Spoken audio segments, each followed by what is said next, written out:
All right, guys, welcome back to the Wemaxit YouTube platform. I'm your host, JD.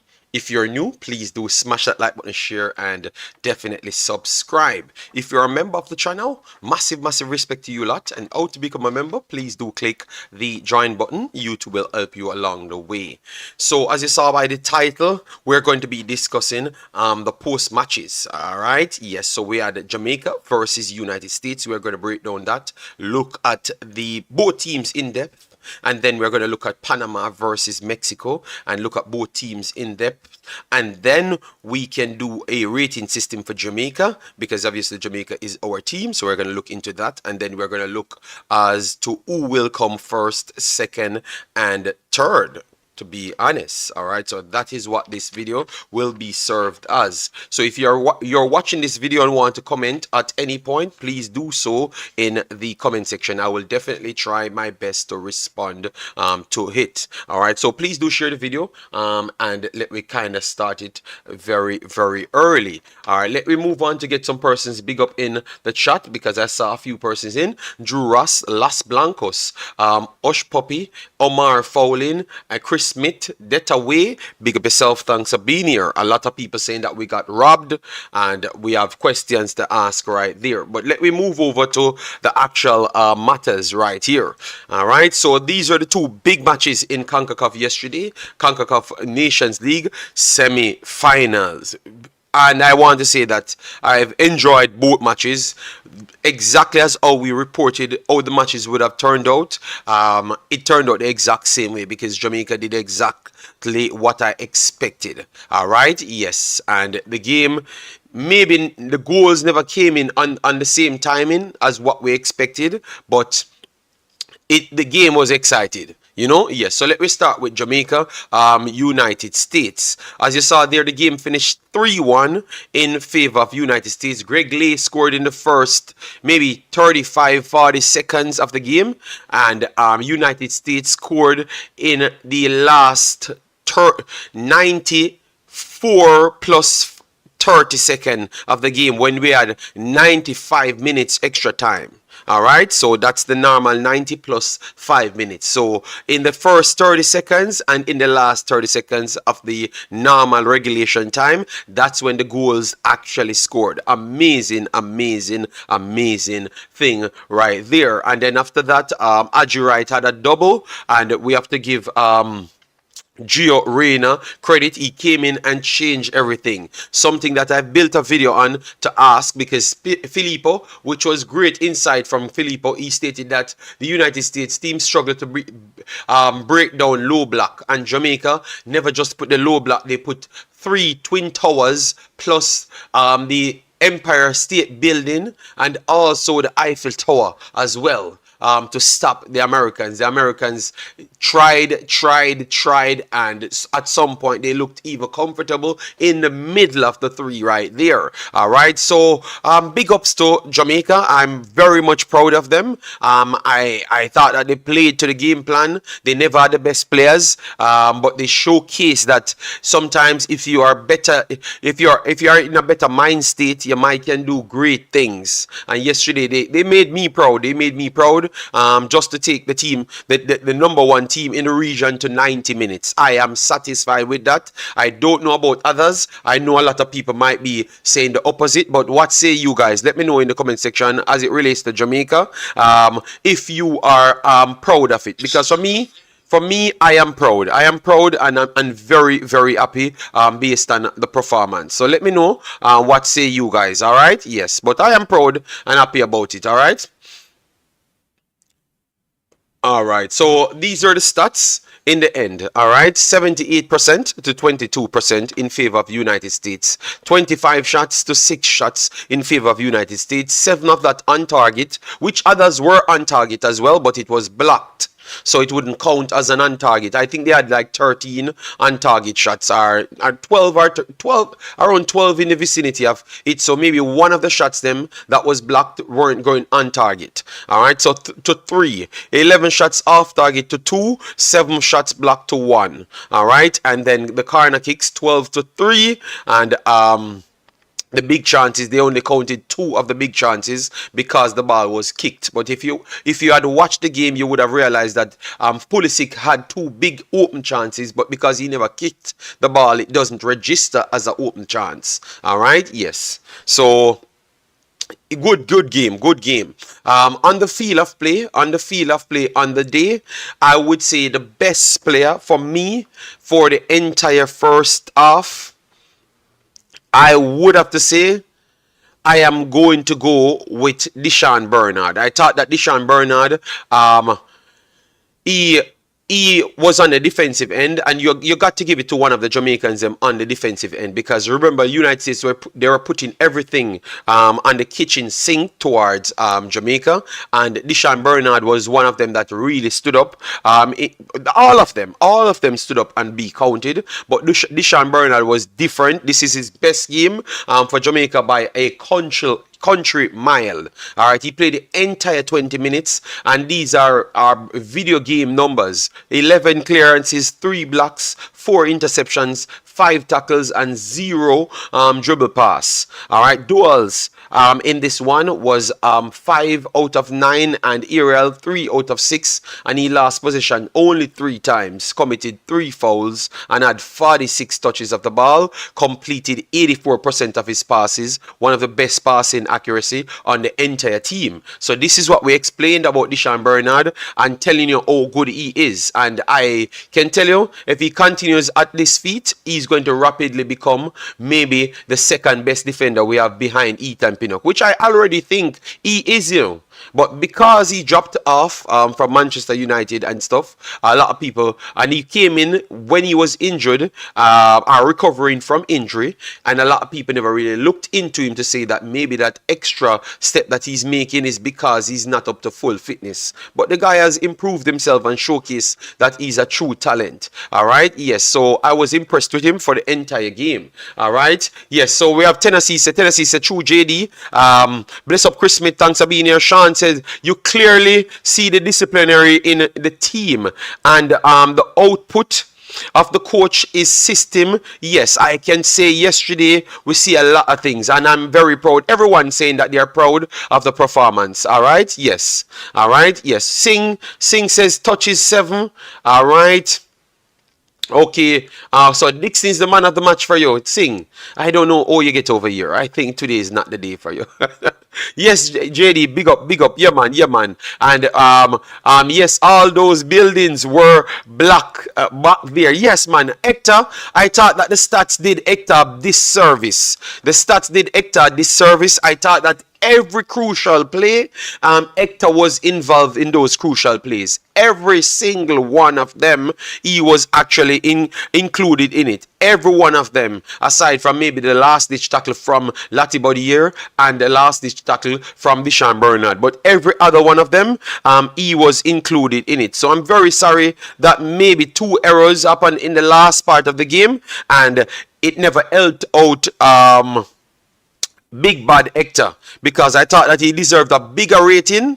All right, and in our player rating, we are going to set up that we will give him our own rating. But guys, please do better. We have more than 19 moderators on my channel, and if that's the case, I am going to remove my moderators then, because if the moderators them can't like the video for the video to go up before it even starts, I don't know why I'm having moderators, because I only have bad man moderators. They are not helping me. So please, God, just help this channel, man. Don't let me have to ask you to help the channel. All right, even if you don't like me, like Jamaica for today, like football qualities. All right, good Lord, man. Support the program, man. My goodness, man. And thanks to the other persons aside from my 18-ass moderators to like the video. All right, I'm respecting every one of the other people them that's liking my video, excluding my moderators. They are the worst. Yes, I'm not taking it back. They can cuss all they want. I'm not taking it back. Let me move on now, people. Yes, thank you very much, people. I'm very sorry, but the moderators are terrible on this platform. All right, but they are the ones that own the platform, so I don't even care anymore. All right, yes, I am done with them. And guys, we are 10 subscribers away from 14,900. So if you're new to the channel and you love football and you're passionate about the game, this is the place to be. All right? Yes, man. Who is misbehaving? That's all you want to do. Discipline people. Well, I want you to discipline the like button. That's what I want you to do, Juras. All right? Just discipline the like button and I will be more satisfied. Not just discipline everybody else except the like button. All right? Yes. So people, as you come in, please discipline the like button. I am begging you. Juras want to discipline everybody else except the like button. Are you streaming Nigeria? No, I'm going to miss the Nigeria game because I have to pick my kid and I'm having my kid today. So I'm very sorry, but I'm going to do a post match for the Nigeria game. All right, but you know me, I don't miss Nigeria games, and I won't miss it, but I will not do the live stream on it. All right, yes. So, but catch me up on the next Nigeria game. I am going to be here 1 hour before. All right. So anyways, now on the United States team now, what I saw is that they struggled with the low block of Jamaica. Yes, they had 2 to 3 big chances early on, which we just alluded to, where in which Pulisic had the chance. He should have kicked that ball way earlier. He made Latibody came back and blocked the shot right there. And then he had a next one that he should have just tapped it across the box, and he decided that he's going to go for it. It was blocked again. Then he got a third one. So Pulisic was creative, but he had enough chance to get a 10 out of 10 performance yesterday. He could have easily had a 10 out of 10 performance if he had just finished his chances. You understand me? But he never did, and we are glad that he never did. But we're not going to say that our defense really held up right throughout the game, because we did gave up some little holes here and there, and no teams are perfect, so we giving up that those chances is a part of the game. All right, yes, but they definitely struggled in the inside channel, but once they changed it and start to cut in, Pulisic goes over the right hand side and he starts to cut in those darting runs.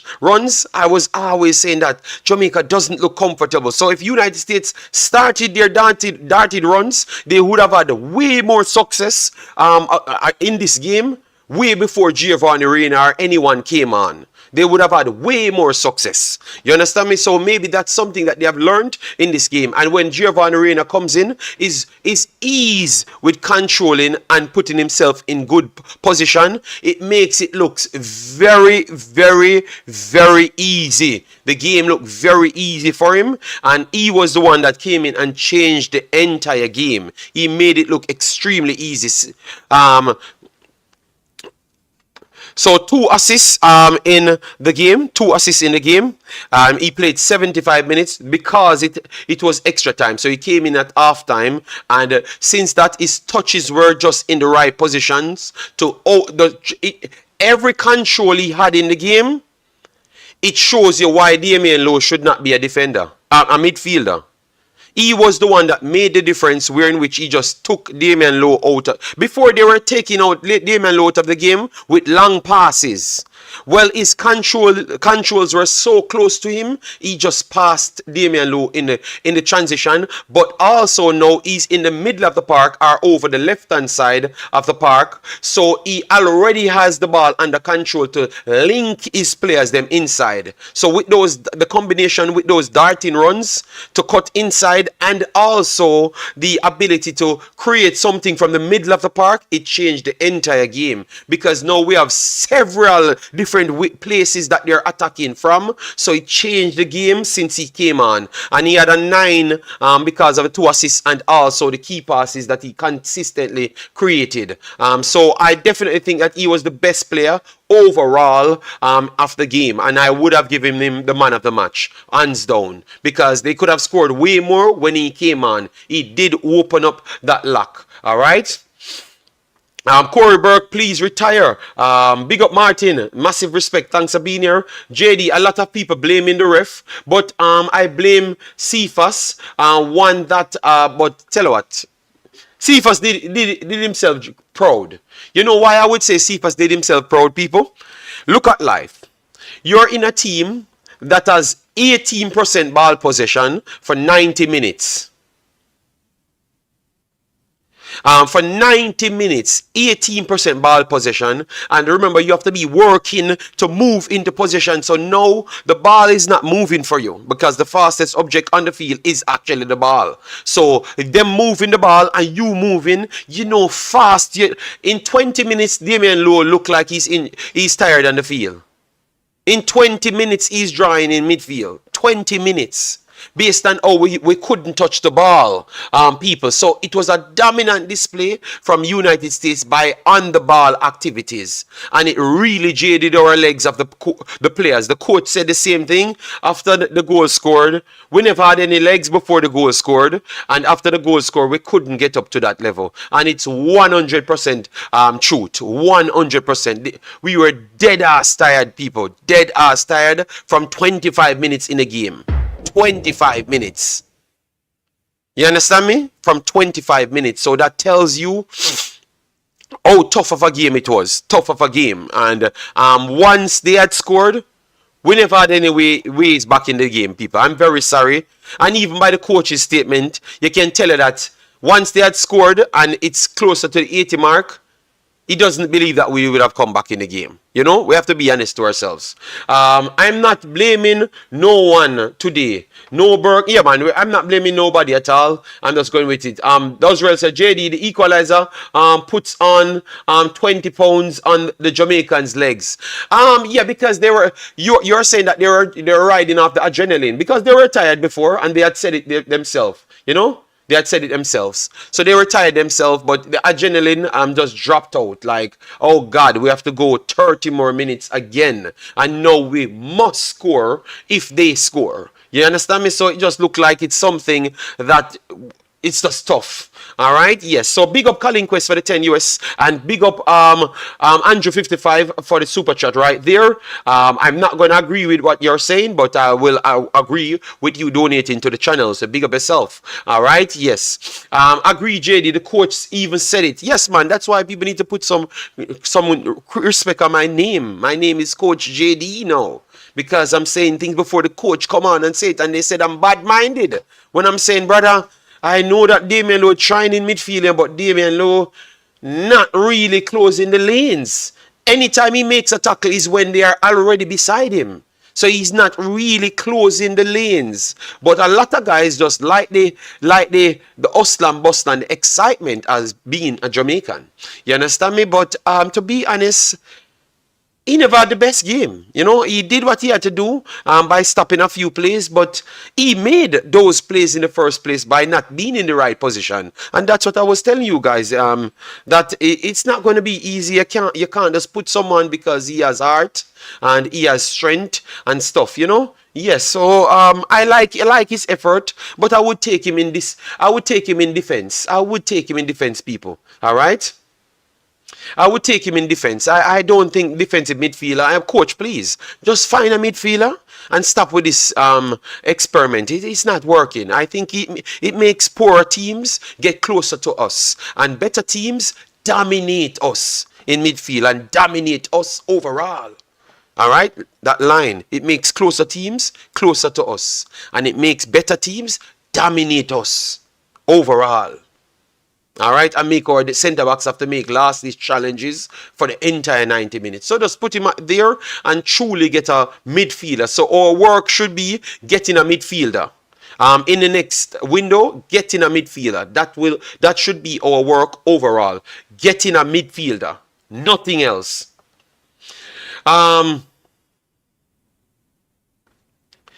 He wasn't all that bad. Laugh out though, leave the player alone. I've never said he was bad.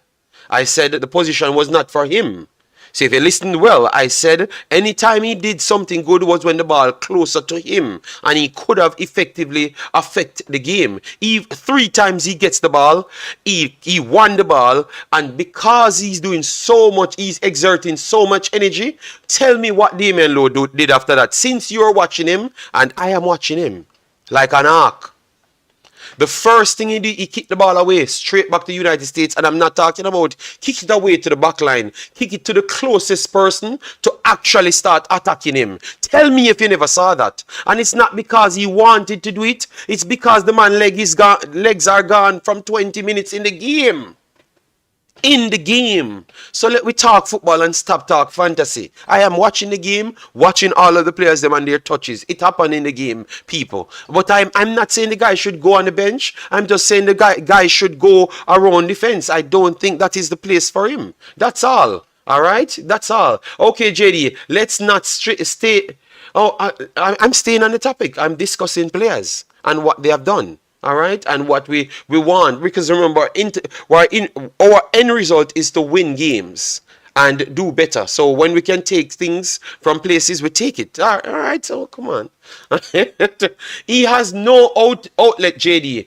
No, so that's why I said to you, it's not about the outlet. He never had the legs to kick the ball away. So he kick it to the direct opponent in front of him. He could have, if you don't have the legs, the first thing in football they tell you to do is to kick it back to the next goal. Just kick it to the next goal. But the worst thing you could do is kick it to the opponent in front of you. So that means you're already off balance, and then now you have to try and stop him. And if others have a triangle around you, you have no chance.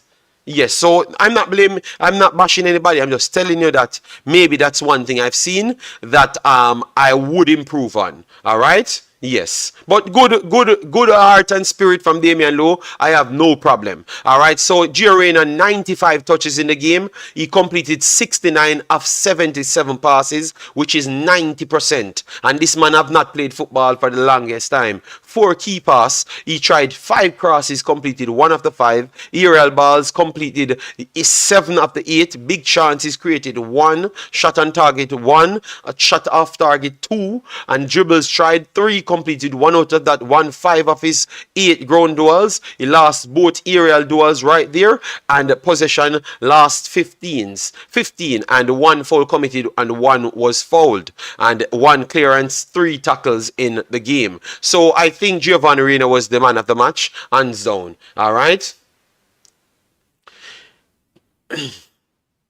Yes. So big ups, congratulations to America. Let we move on to United States, and then let we move on to Mexico, Panama, and then we come back to Jamaica, and we end the show on the finals itself. So Panama, Mexico. Let me know how you guys view that game. Best documentary, I know I'm writing about it, sometimes they just don't want to digest it. That's why they don't like me, you know. Yes. So so anyways, let me move on to United States, Mexico, Panama. Masquera in goal, Cordoba, Andreas Andrade, and Fidel Escobar finishing off the backline for Panama. Basinas, Carrasquilla, Anibal Gaday, and Blackman finish off the midfield, and Jose Rodriguez, Ishmael Diaz, and Jose Fallado finished off the forward line. Then for Mexico, as they said, I'm the Mexican Jamaican, you know, Ochoa in goal, Juan Vasquez, Cesar Montes, Julian Arroyo, Jesus Gallardo finished off the backline. Eric Sanchez, tiny human being that destroyed Philadelphia Union the other day. Edson Alvarez, the big star from West Ham. Luis Chavez, Mr. Left Foot.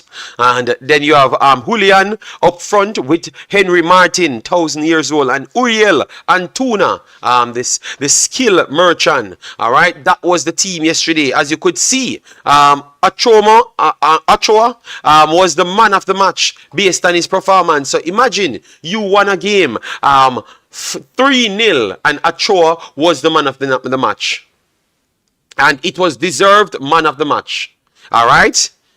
It was deserved man of the match. 90 minutes played, 5 saves, 1 run out of the box, 2 high claims, saves from inside the box, 3, 46 touches, accuracy and passes, 21 of 35, which is 60%. Long balls, he tried 23 to break the line, completed 9 of that, 1 clearance, and 1 of 1 aerial duel there. 83 or 8.3 he got right there. All right, we had the goal scorers, Edson, Julian, and we have Pineda, that came in. Oberlin Pineda came in and got the third one. Statistics definitely not in favor of the Mexicans. 59% to Panama to 41 to Mexico. 6 shots from Mexico to 18 from Panama, 5 shots on target to 6 of 6 on target for Mexico. Some people would say that they were trying to make it clean, but I don't believe so. I think Panama really put it on them like the last time. Panama has no fear for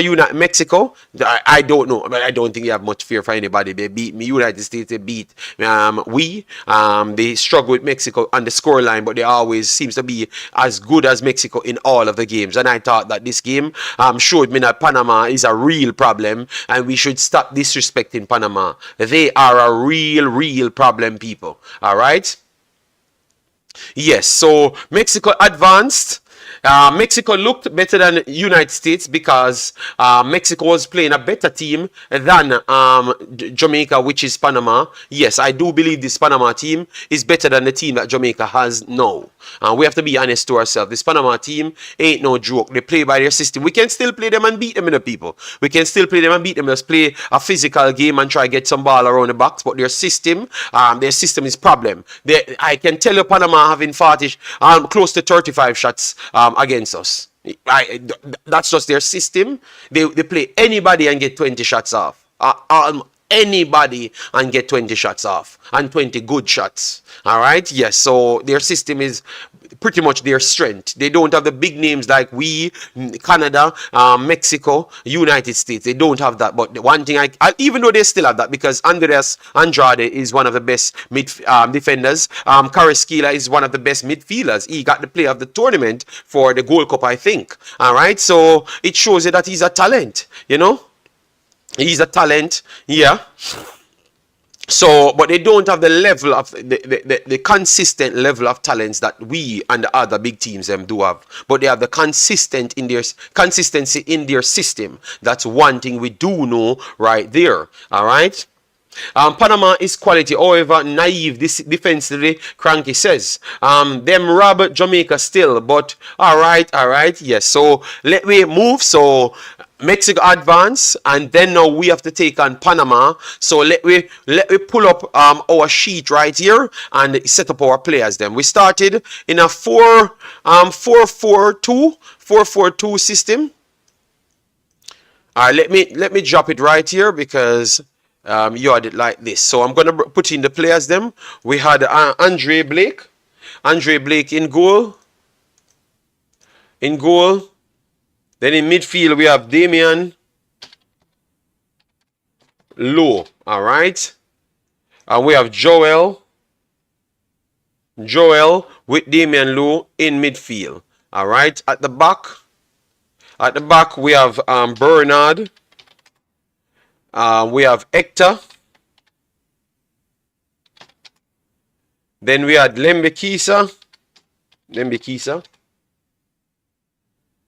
Then we had Greg Lee, which Greg is really proving himself as a individual that it doesn't matter who we have on the field, we might still need to have him on the field. All right, he's really putting himself there and putting Amari Bell under pressure, people. All right, then now on over here, so we have Jamal Lowe, and then Cephas. All right, Cephas puts himself on the map. We might not need somebody else, all right? We are missing someone else. Yes, man, yes, but we have to talk about how it started. We started with the 4, and then we changed into a 3-4-3 system, and then it changed into a 5, and then it changed into a 6 one of the time. Yes, so we're going to go through it. I'm missing one player. Who else I have out off the list? Let me make sure I do get the one player on. Let me see. Bam, bam, bam, bam, bam. Who am I missing? Lembekis I have. Deshaun Bernard, Hector, Cephas. Oh, Bobby Reed. How can I forget Bobby Reed? Damn, man. Bobby. So Bobby Reed to finish it off right here. All right. So Lembekis over here. Greg Lee over here. Hector over the right hand side.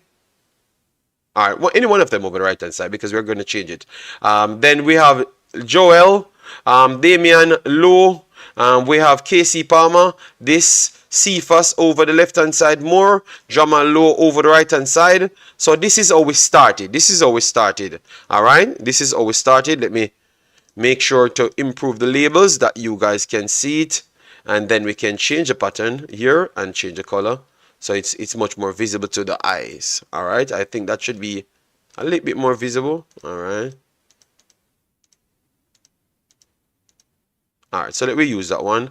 And then we get a little bit more pattern in it. Alright, so this is how we started out. This is how we started out.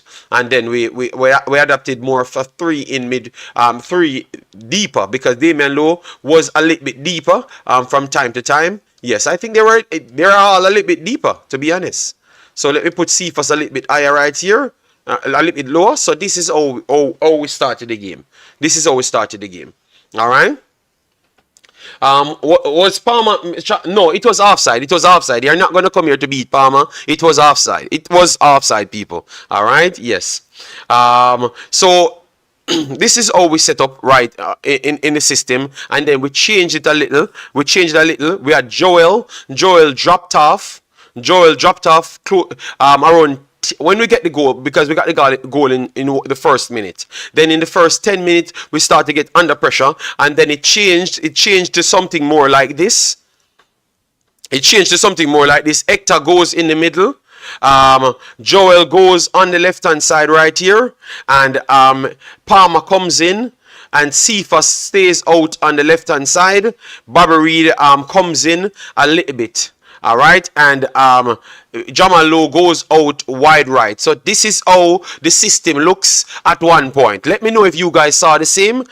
This is how the system looked for majority of the first half. This is how we finished the first half, because now we needed Joel to put in that extra gap to close those channels, so they couldn't get to pass it through. They have to make sure they come on top of our 18, then slip it through. Yes, that's the only way, and we have more opportunities to win the ball to counter. But this is how it looked in the game for the first half. All right. Yes. So let me know, JD, when is the final? We're going to talk about that. All right. I don't care. Imagine if it was not offside. Oh my God. Lottie is a centre back or a right back, bro. I thought that Lottie did his job. He did his job, don't. But we're showing how much things the guys have done. Let me know, Cranky, if you saw the same thing. But this is how it looked for majority of the game. Obviously, on paper, it showed that Greg Lay, it showed that it was a 3-4-3, you know. But really and truly, this is what we played for the first half after the first 10 minutes. You understand me? We need to go get Ravel out of retirement. I do believe that. All right, JD. It was a 3-5-1 from the first minute. Sham 6. How can it be a 3-5-1 on the screen right there when that is exactly the placement of the back line? Please explain to me, Sham 6, how can it be a 3-5-1 when all of these players spend the entire first half in that same shape? So it has to start from 5. So 5, whatever you want to call it.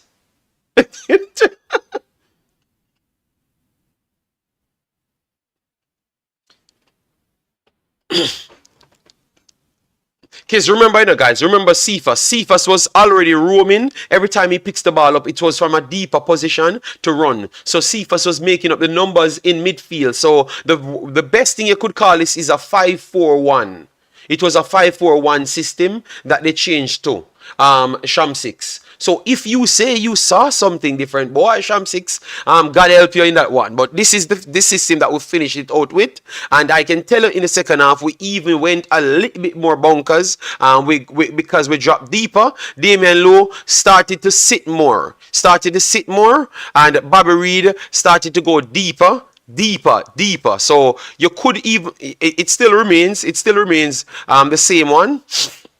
It still remained the same one, but this is how we started the second half. It was very tough, man, but I respect the guys. Them. We respect the guys. Them. Let we just do some some ratings now of the players. Them guys. We want to go through it and you give you your overall rating so we can move on to the finals. All right. So they said we only have 70 likes. Please do get the likes up on the video. All right. Cephas fast, not free. Yes, he's good speed. He's good speed. Think he's good speed, but he needs to work on a lot of things. So exactly what we said about Cephas tells you that we are watching the player. All right. Jason said in second half it was more like 5-4-1, just more low block. But that's what I have on the screen, Jason. That's the exact thing I have on the screen. You know? And I still said it looked like 5-4-1. You know, but I have to move it to what I saw. Then it turns out to what it is. You know? Yes. Better we use Joel at right back. No, the guy was very good yesterday in those gaps. Then we have Ishmael said, Jermaine, I think Cephas was rushing playing at speed he's using used to expect to get as it move, okay. JD, would you have used this static? Tell you what. I respect the coach yesterday big time because now I realize that he changed because he realized that, okay, we don't have these players. So I have better respect for the coach because I thought that he would have gone out there and just be him normal self, and he did what the situation requires. Required, I should say. He did what the situation required. So I have to give him his credit, people. I am not going to come out here and beat the coach. I think he did a good job. He made the substitutions at the right. Maybe, but you know why I'm not going to complain about the Damian Lowe one? He made Damian Lowe sit deeper in the second half. So he was still like an additional centre back, which is like the fourth centre back. So he still did more. He find a way to keep Damian Lowe on the field and then still integrate him as more of a defender, a defensive midfielder. In the first half, he wasn't that defensive midfielder. He was more of a 8 rather than a defensive midfielder. You understand me? He was way higher than what we expected him to do, you know? So he was more of a defensive midfielder in the second half. So I would say the coach did his job. All right. Grim shows he did his homework. Yes, Lambekisa was brilliant. He held down that side. Yeah, Pulisic got 2 big good chances, but that was not on Lambekisa's watch. It was solely down to them dominating the play, and they got some overload on one side and get the ball to Pulisic, and Pulisic was poor finishing it. All right. Jamaica to the world. Good my side. Time ago cross. Time to go cross the Panama Canal. All right. So guys, how are you feeling?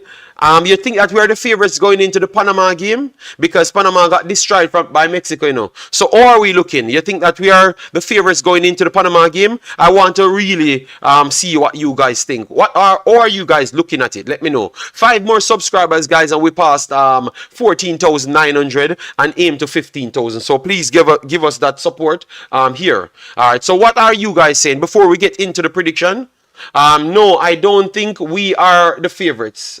Jason said no. He's not. He's still saying Panama is the favorites, even though Panama got smoked on the scoreline. Definitely, they were way more attacking than us. And watching the game, I want to say they performed better than us, even though they got 3. All right, so we're not going to be biased here. We're good talkers, and we know our S. So yeah, Panama, I think they would still be the favorites going in. But I think we can get to them better than how we could have gotten to United States. That's what I would say. Depending on how Grim is set up. I don't think so, JD. No, I never said we are the favorites. Because I said Panama is the favorites. I still think that they are the favorites, even though they got dumped up by Mexico, because the game was closer than what the scoreline says. And I don't think our game was as close as what the scoreline says. That is a surprising thing. I don't think our game was as close as what the scoreline says. And we were leading until the end of the damn game. And they were dominant, and Mexico was not dominant, and Mexico scored 3 goals. You saw life is funny. Mexico was not dominating the game against Panama. But they got 3, and the United States was dominating the game, and it took 30 seconds that was added on for United States to win the game. Look how life is funny. That is a weird thing, and nobody can say it's a lie. It's actually exactly how the game played out. Africans dominate. Africans dominate the ball. Mexico gave up possession versus Panama. So can Jamaica defend well? Or will they try to take the front foot and dominate the ball in this matchup? I don't think we can dominate the ball. The scoreline did not reflect the run of play. Yeah, man, that's what I'm telling people, Cranky. That Panama was very good in the game. You know, I did some little mistakes and they got caught out because the Mexicans are sharp. You know, but Panama was very good, man. They were dominant because of the setup to give them position, JD. That was our game plan, sir. Yeah, but Owen, you honestly believe that if our game plan was any other way, Owen, we had a chance in that game? Let me before we get into ratings. So, was it our game plan or that was the only plan? Because I did a video with Tactical and I said, we are going to play park the bus football. We have no other way to play. So if I could have said that because I know the situation, so why are you saying that we give them the position? No, majority of the balls, the Americans them came and took it from us. So I don't agree with that statement. We have to learn to give people credit when it's deserved. They hack us down, took the ball from us majority of the times as well. And the rest of the times we gave them the ball. Yes, so we have to give them credit. If it was any other way, we wouldn't have had a chance in that game. That was the best way, and that's why we're giving the coach credit. We have to learn to respect other opponents where their developments are. If we had have more players to choose from, we could have done better. But nah, I'm not gonna agree with Owen on that one. Until we can control midfield, we will forever defend for our lives. The game plan caused the registered big chances to be only 2. It was the smartest tactic based on the circumstance. Anyway, you want to flip it. It was still our game plan. Yeah, but big boss, I know that you're desperate to find something to gloat about, but I live in reality, you know, and that's why I like to talk to Cranky and them, man, you know, because exactly how they see the game, they're going to tell you the truth, you know. JD, USA was S last night. Stop the nonsense. We let them off the hook. Jerome, if you say USA was S, and these are where we always kind of get off the conversation. All right, let me 50-50, please. I have no calling on the system. I have no calling, so yeah, I'm not really not. This show is about just me talking for the time. So I will do a calling show on the Wemaxit. So let me continue here. So Jerome, you thought that we were better than United States. So we have 184 people here. So let me just, because I want to pass and go to the rating. Because I am known to be fair and objective and give people their credit. So we are United States, who were the better team on the day, regardless of which way we spin it. Let me see what people says. So Jerome, please start with the comment and tell me. Let we see, and then we can move on, because I don't want to continue. And this is where our Jamaican channels don't grow, because we seems to be delusional, and we always want to spin things and lies. All right, and I'm not that type of dude. I'm a straightforward. I can give the coach credit, give the players them credit, and still say the better team was United States, and it was not even close.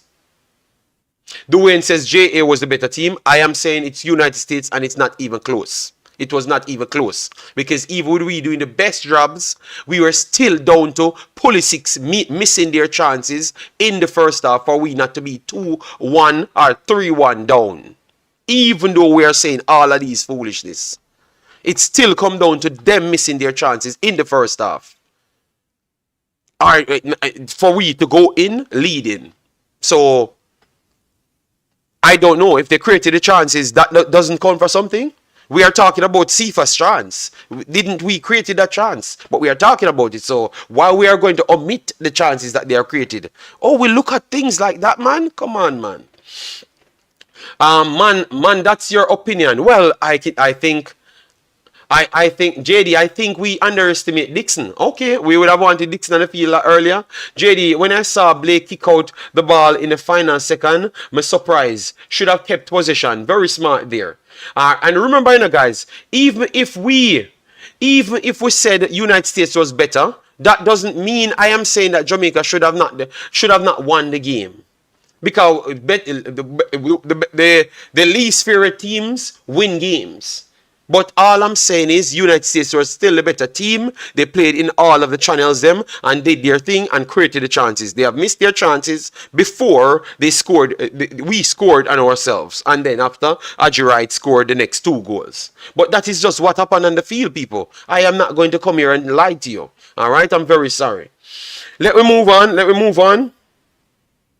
Yes, let me move on because I can see where Owen them come from, and that is why they only talk on Jamaica football, you know? Yeah. Um, but I'm not going to lie to anybody, you know? Yes, and that's why I specifically did the stream over here, you know, because I wanted to be objective and can talk reality, you know. But I realized that I can't. Because you have people bullying me to tell me whatever they want, which I know it's not true. All right. So, anyways, let me do the rating system now. Let me do the rating system. On a 2-leg, no professional pro club. How can it be 2 legs? So let me go for Blake. How much you guys give Blake? How much you guys give Blake? How much you guys give Blake? And this is going to only be a 2-hour video, guys. A 2-hour video. And I am done for the day on videos. I'm not going to do any more videos because I have to keep my kid. And I do want some extra sleep, you know. JD, you will never change many people's opinion. They have the idea of our football is like our athlete teams. Okay, well, I have to talk the truth, you know. They are not going to change my mind from talking the truth. When Jamaica is the best, I'm going to come here and say Jamaica is the best. Me and them will say Jamaica is the best at the same time because they have always said so. But when they are not the best, I'm going to tell you. But I'm going to still give them the credit that they do deserve. JD, you need to chill. No one said JA was the better side. But unless our bash Jamaica, you think we are going against you. No. But I've not bashed Jamaica. I just said the next team is the better team. And you said no. So I'm just saying, I don't know what you're watching, sir. All right. They played prettier football than us, but we held our sheep and snuffed them out, having 50 million% possession and half chances doesn't mean we weren't doing well.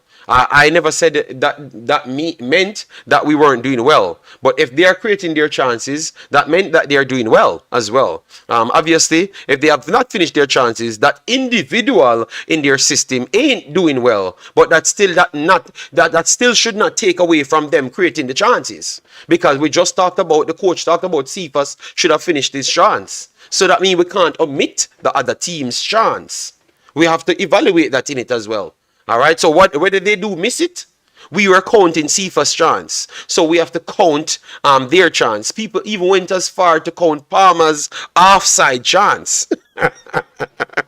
All right. So let me go through the ratings. So 7, 8, 6.5, 8, 6, 8. I don't care if you want to say I'm not committed. This is the last video for today. Yeah.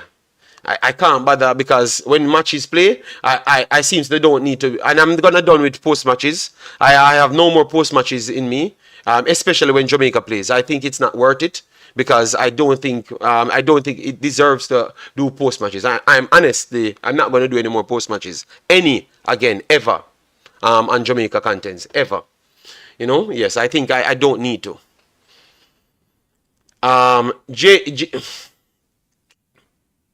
JD, do you realize Berhalter was 5 seconds away from losing his job? Yes, I have not said everything what you said could be true, but what I'm saying could still be true as well.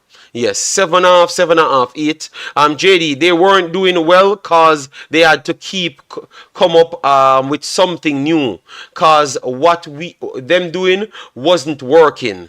All right. All right, you know what? Yeah. Yeah, man. I'm not doing anymore. I think I'm done with it now. I'm officially retired from post matches for Jamaica. I think I don't want anymore. It's not. I'm not happy with it anymore. Yeah. Um, let me move on to the next one. Bernard, how are we? Pagan, nobody get upset. If me see say it not good for my mentals and I don't want it, let me not do it. Because if I'm gonna do something that I'm not happy with, um, it's not gonna come off authentic as to I'm always impressed when I'm doing things. You know, if I'm not happy with it, I don't want to do it, and I truly don't want to do it anymore. Uh, Fierce says 9. 9. All right. Yeah. 2 9s. 7.5 for Bernard. 8 Dark Beskar says. JD Cephas was 1-1. Sham6, please let with us. Let with us. Oh my God. People say me sound like Leon Bailey. Oh my God. Let me just do the voting. All right. So I'm going to focus on only voting. All right. I'm going to focus on only votings. So if you comment anything, I'm not going to read it. Pagan 8, Omar Fowling 8, J Rome 8. The guys give up a tough fight. I'm very proud. And I'm extremely proud. Andrew 55 gave Bernard a 6. Andrew 55. All right, that's your take. Bernard got a 6 for you. For me, I think Bernard was the best player for us on the day. I don't know how you guys look at it, all right? Yes, Bernard was the best player for me, and I would have agreed with the 9, but I will let everyone give their rating. So it's hovering maybe around an 8 at this point, you know? Yes.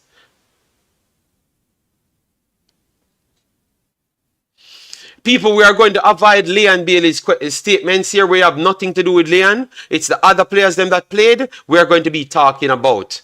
8.5. So that means Bernard will get an 8. Yes, Bernard will get an 8. Let me just give him an 8 because you have some people 18 on the player, you know. Bernard improved a lot. Where is Cranky? Where is Cranky? Because we told Cranky that Bernard not kicking away the ball, going into rush tackles or anything. So Cranky, are you gonna just say it's one game for Jamaica? Cranky, where is Cranky? We need to find Cranky here. All right, Mr. Cranky, what you have to say about Bernard's performance? Oh, Cranky, what I'm going to do, because it's not going to come through. Oh, the sound is not going to come through. Let me just open the discard. Cranky, I'm going to open the discard so you can come in. All right. Let me get it running for you. All right. So Cranky, this is the link. So you can come in the discard. I'm dropping it so the sound can come through better for the people. All right. No, Cranky, I'm trying to get it to you. I'm trying to get the link to you. JD, a football prophet, it seems. Okay. No, them say me no know about football. But everything in my call in the game it happen. You know? Yes, so the link is there. So all of the guys them that wants to come in can. Let me try and fix it. Let me try and fix it so the sound comes through to the platform. Alright, the sound's supposed to be there. So Cranky, the link is there. No, they said he was not great, Leroy Bailey, which I am telling you. The guy was good, but yeah. And so we are waiting for Cranky to turn up. Cranky, the link for the discard is right there, no, sir. And we are waiting on it to come in. So before we pass Bernard. All right, we're going to reserve Bernard for Cranky because Cranky called out the player. So we want to hear from him on that specific player. Jason, go ahead, give your take on what you thought about the two players them and whatever you want to talk on so far.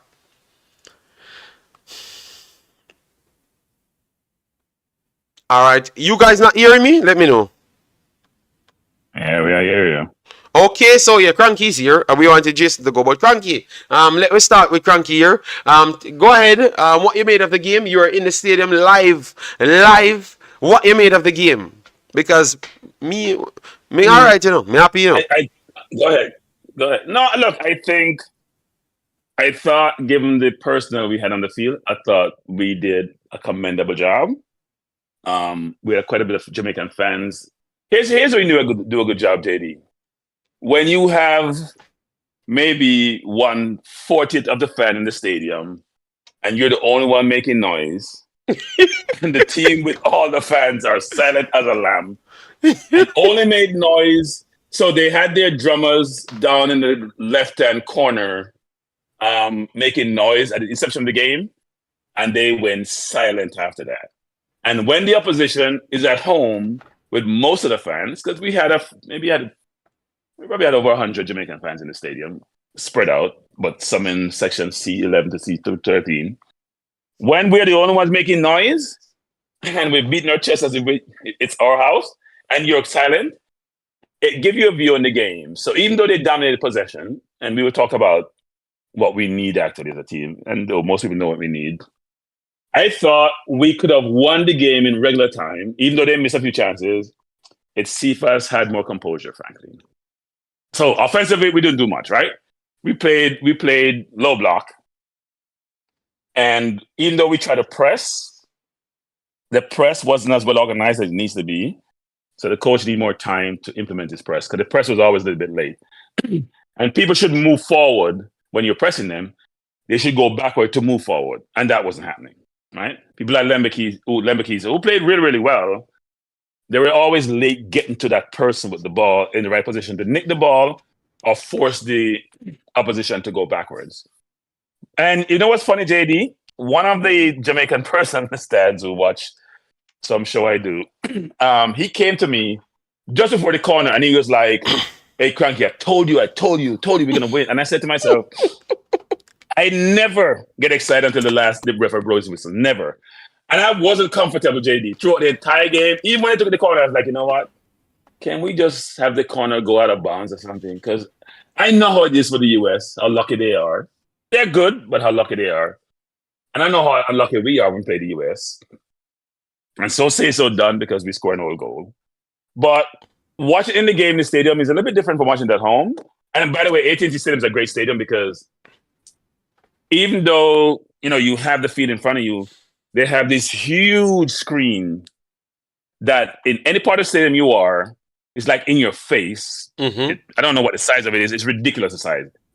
I've been in a lot of stadiums, but that's because I've been to Emirates and other stadiums. One of the best things you've ever seen where you can see it's even better than watching the game if you're a little bit way up because it's right in front of your face. They're showing you replays on it and they're showing you the game on it at the same time. So you can be watching the game and watching the screen almost simultaneously. So you get to see some of those things real close up. And it's really interesting watching it and how the game was running. Because when you're watching the game on TV, you only follow the camera, where the camera takes you. You can't watch other things. The US was out of ideas. Yeah, they missed a couple of chances. They were out of ideas, JD. You can see the frustration in their fans. And even, I'm not sure if you guys saw it on the field, they were frustrated. And Pulisic was trying all sort of stuff to be effective.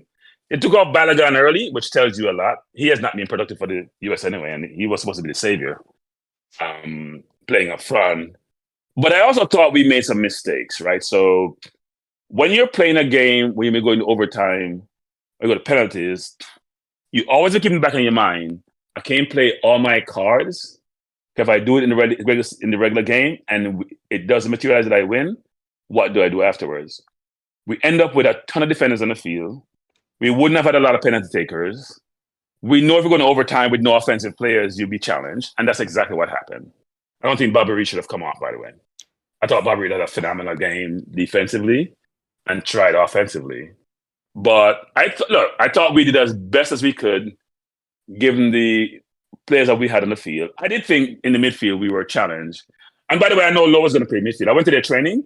Lowe was in the midfield in training. So that was a strategic decision. The set piece we scored was from training. So if you went to the training, they were doing the same throws down the wing, either on somebody's head to head over, or get somebody win the ball and play it over the far post. So that was all from training, by the way. The set piece were all from training. Bobby Reed over the ball with Lay or somebody else. They played the ball far post. Because I was saying to them, why are we only going far post? There's space between the defender and the wall, in both walls, where you could play the ball behind. But they thought with the size advantage they have, they could go far post. So I thought we did well. And by the way, I hear you beating me about Bernard. I spoke to Bernard for about 30 minutes on, was it Tuesday? We had a long conversation. I won't say what I say to him, but I'm going to give advice on what plays. Okay, so hold on. You are telling my baller, you're giving my baller, my professional baller advice. You Cranky. So you're planning to. JD, Oh, JD, JD, okay. JD. If I can Uh-huh. give presidents of companies advice, I can give up football advice, JD. Trust Okay. me. All right. All right. All right. If All I can right. give CEO advice or give head of business advice, I can give a player advice. Okay. Okay. The So player, the it's player was very look. One thing about the players, they're awesome to engage with. All of them. Whether you want to take pictures with them, whether you want to talk to them, whatever it was, the coach, because I was talking to Freddie for a long time. I talked to Simon for a long time. Talked to some of the players for a while. I was talking to Burke for a long time. you're They were typing. great to You're engage you're with. We went talking out to to the hotel. Simon. Simon is a baller. No, Simon is the head of media for Jamaica football, as you Okay. So know, when you talk to Simon and and I tell you say you therefore, talk to Simon, you know talk you, to Simon every day. the reason why I say that is because if you want to gain intelligence about the team, you also talk to people who are not players, because you guys don't think it's players you get intelligence from, and the players are executing commands. They're not the one providing that. Okay. No, but I thought they were great actually to engage with. I thought they went out with all this noise about the team and the players and who wasn't there. I thought they gave a phenomenal performance. I did think some of the changes should have been revisited. I thought Damien tried really hard, but when we won, here's the problem, JD. When we won the ball, either we Mm-hmm. weren't present to receive it, or when we got it, we don't know what to do with it. Right? And Yeah. here's another thing we miss, JD. People can understand, look for vulnerabilities in teams. If we realize Matt Turner is awful with his feet, like beyond awful, I'm telling you. Mm-hmm. If we had found a way to have the ball go back to him with Cephas' speed, and sometimes Cephas was hesitating to run, we probably would have gotten Nick something with him being on the ball. I'm telling you, he's awful with his feet. It's not even close, actually. That's why he struggled at Nottingham Forest. So you want to force the ball back to him, because most teams nowadays are comfortable with their keeper. So therefore, it's like an 11 man on the field. He's not. He's a liability on the field. But what we couldn't do is they were so comfortable in possession, but we also allowed them to have possession. I would say we allowed them. We allowed them to have a certain place in the field, part of the field, because we were defending above the 18 really, really well. We were trying to press sometime to disrupt them. The press didn't work effectively.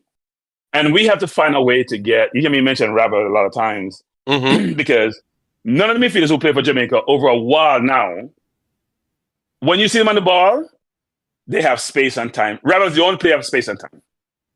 The only midfielder, when we play a difficult team, that has space and time. So when we play the Trinities of the world, yeah, DJs and the others can look really good and they're comfortable and they can turn. They don't create space and time. They don't look like, you know what, I have all day to be here. You can do what you want to do. I'm not ruffled. I know I'm in charge of this. And that's a challenge, JD, for us.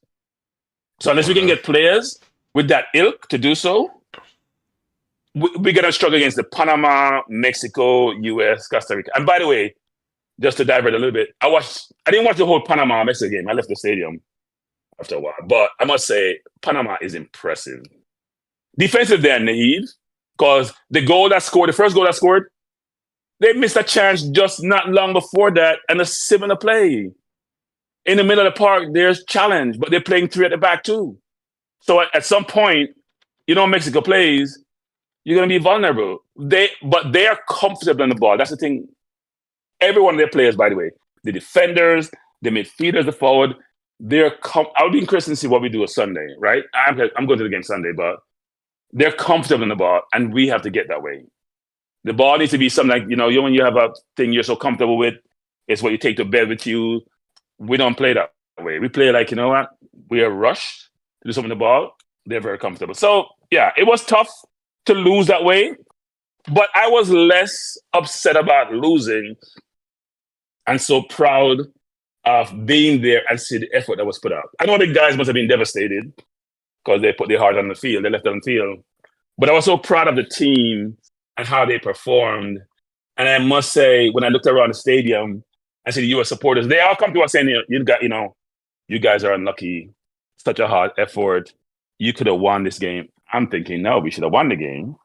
If my friend Cephas had more composure, you guys would have struggled even more. You'd have pressed more and you'd have been more vulnerable. By the way, I don't think Cephas should have come off the field.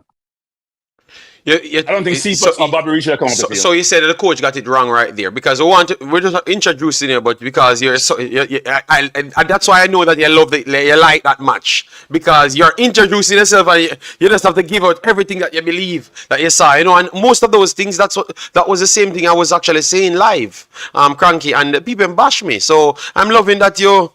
Maybe because me a ballad. Low didn't contribute much, right? First of all, in those games, but me I say, Cranky, me I say maybe through me a ballad, maybe them need to trim off them head a little bit more because maybe through me a ballad, me I say the same thing. So Jason, I'm Pastor head ball too as well, but Jason need to ball him head too, and Owen need to ball him head faster. Yeah, go ahead, big boss. No, what I'm saying is that if you watch the game, even though Lowe was trying.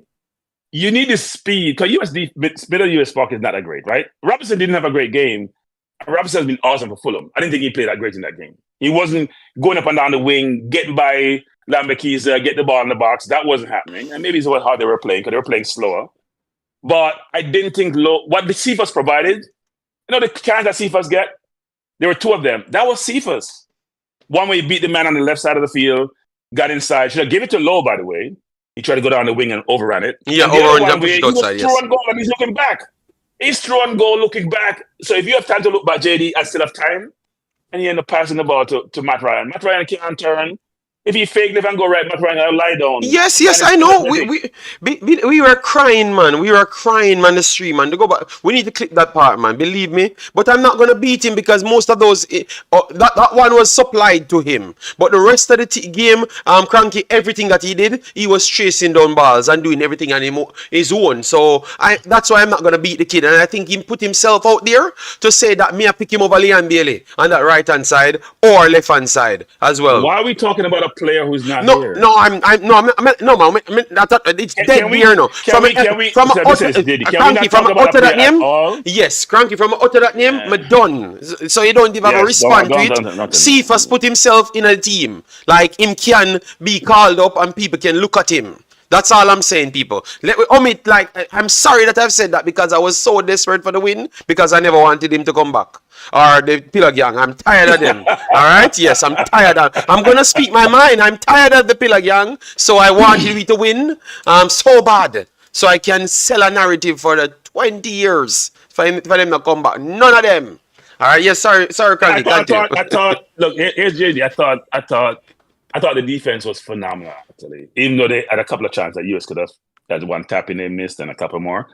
But I thought when you give us so much possession, JD, the team has to have more chances to score, right?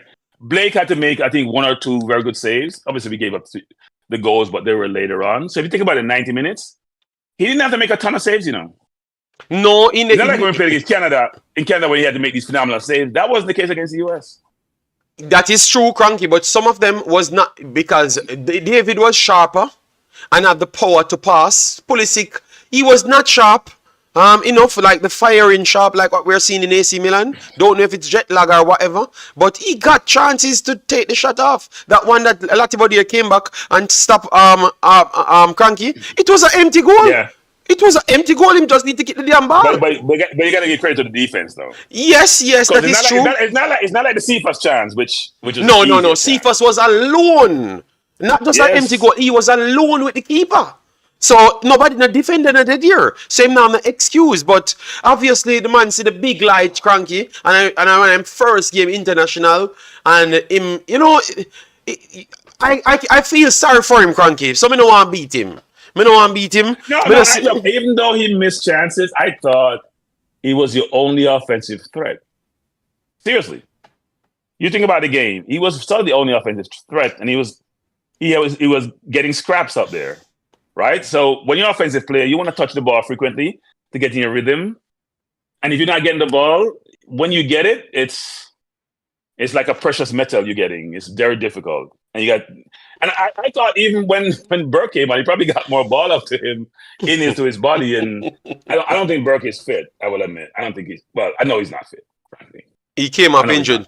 So he's not. I had a long conversation with Burke also. Him same come off injured. Him same all him ribs and neck and him. So you have to say. But you don't know the extent of the injuries. I'm telling you. No. Okay. I had a long conversation with him.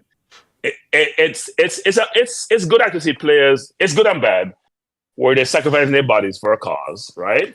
But I'm telling you, the player is gone through a lot injury wise, and he's still not fit. Okay, yeah, man, but we had said he Um, was not fit before. We said he was coming off injury, yeah. Cranky, coming in. So we have to ask, that is the only place I'm going to beat the team, you know. The selection of this squad is terrible because my boy there at the wing, Gray, playing for fullback. We know he was not fit. The man was injured for the whole damn time from he left Jamaica. So we know he was not fit and he couldn't even make the week before. He made a few minutes in the last game. So we knew he was not fit. We know Burke wasn't fit as well. So several man, we know that Daniel Johnson was a fit and it shows Hector is the only one out of the unfit bunch. Looked like he could have stayed on a little bit longer. Oh, by the way, and people in the stadium, Hector was a man of a match. But I know people saying, oh, talking about I'm a boy Bernard, but no, Hector I think was brilliant. Brilliant in how he read the game. Yeah, he probably made a couple of mistakes, but look at the entirety of the game, he was always in position. He was calm on the ball. No, I think Hector had I used to be a Hector detractor way back when. I changed my perception of Hector when I watched him in 2021 in Orlando when they played in the Gold Cup. I thought he was mistreated then by Tapa because he was better than the other midfielders, but he was the one always pulled first. So I thought he played really well, and he had the same composure he exhibited at midfield and defense. He's not the quickest, so I'm always concerned about him and Pinnock playing together because you sometimes need recovery speed to get behind you. But I think in terms of composure, they're both very, very composed. And Yes. that partnership may materialize. Okay, and that's what I'm saying. Because keep on talking recovery speed. We need to stop that in a Cranky. Our brain, if our brain is good, It's important. Gabriel and Saliba, you know. Gabriel not no sense, you know. Two racers. Saliba a little bit fast, you know, but he's not the fastest one. JD, stop. JD? He's not as fast. I think he's more educated. Cranky, I think he's more smarter. Cranky, he is not as fast as what you think. No, his brain. I never said you're not fast. I never said you're not fast, Cranky, but he's not as fast as the electric defenders, them like a Damian Lowe. Damian Lowe is faster than him. I'm telling you. Damian's physicality is his game. Okay, but that's what I was arguing. But he's smarter, so he always have that odd step, and that's because I true. You always come here and I come and tell me about. But you always come here and tell me about you need a fast defender and a slow. No, Cranky, if the man them bright. No, that's what I said. I said both Pinnock and Hector are not the quickest, and if you play the ball behind them, like we saw with Jonathan David against Canada, with Pinnock, it'll not be a good race. When we play low block, it's not obvious. If you play high up the field, which you probably won against the better teams, it becomes challenge. We couldn't play like our Arsenal plays. Because Pinnock and Hector can't turn enough to get back on. So when Arsenal plays, that's why you know you're fast now, JD. When your defenders, center backs are in the opponent's half, you have to be quick because you know you're going to be one-on-one a lot of times. That's why they play high-risk football. Okay. But at the end of the day, I am so proud of the team. It's ridiculous. You know, me and Menzies and Jeremy and who was with it? Somebody else was with it. Mark Plunkett. We were hanging out all day, along with a bunch of other people at their house. They rent some place with about 30 people. Like, what about people on Parker? Yeah, man. I'm glad for it. And they were from all other places, not just Texas. Came out of the game. So JD was good. It was good. We walked away disappointed but proud, which is a great thing because as we have talked about prior to the game, the conversation wasn't about the team and the game, it was about some other person, which is not a good thing for the players who are out there. And those players showed that it's next man up, next person up, because we didn't lose the game in the forward line. I think we lost the game in the middle of the park, and we have to find a way to get midfielders. I think K-Roy came on and gave a good cameo, by the way. I think he showed that he has some ability, even though he's raw, and that can be harnessed to help him to become a key person in the midfield as a point. Because he's only 2021. No, what can 20? He's 19. So he just turned 19. He's a teenager, Yeah. which says a lot. I thought he showed that raw youth skill, right? Not being afraid to come out and just play a football, play how you know how to play. But we need some other players we got to go search the globe for midfielders who are composed on the ball, who are smart with the ball, who is not afraid to go ask for the ball, go get it and do something with it. Because All that was right. reflected yesterday. Even though we're playing a lot of defenders. So I said a lot, JD. Yeah, Thanks for man. having me on. All right. Respect and thanks yet again. We will have the next call-in show where more people can get involved. We have Jason and we have Pastor. Go ahead, Jason. Sorry about that. Cranky had a lot to let off his chest. I know that I shouldn't have talked on nothing of Arsenal, but all I was talking on behalf was the speed of our players that we have, and I know that Damian Lowe is faster. And true, Cranky always I use that about recovery speed. I was just trying to challenge that.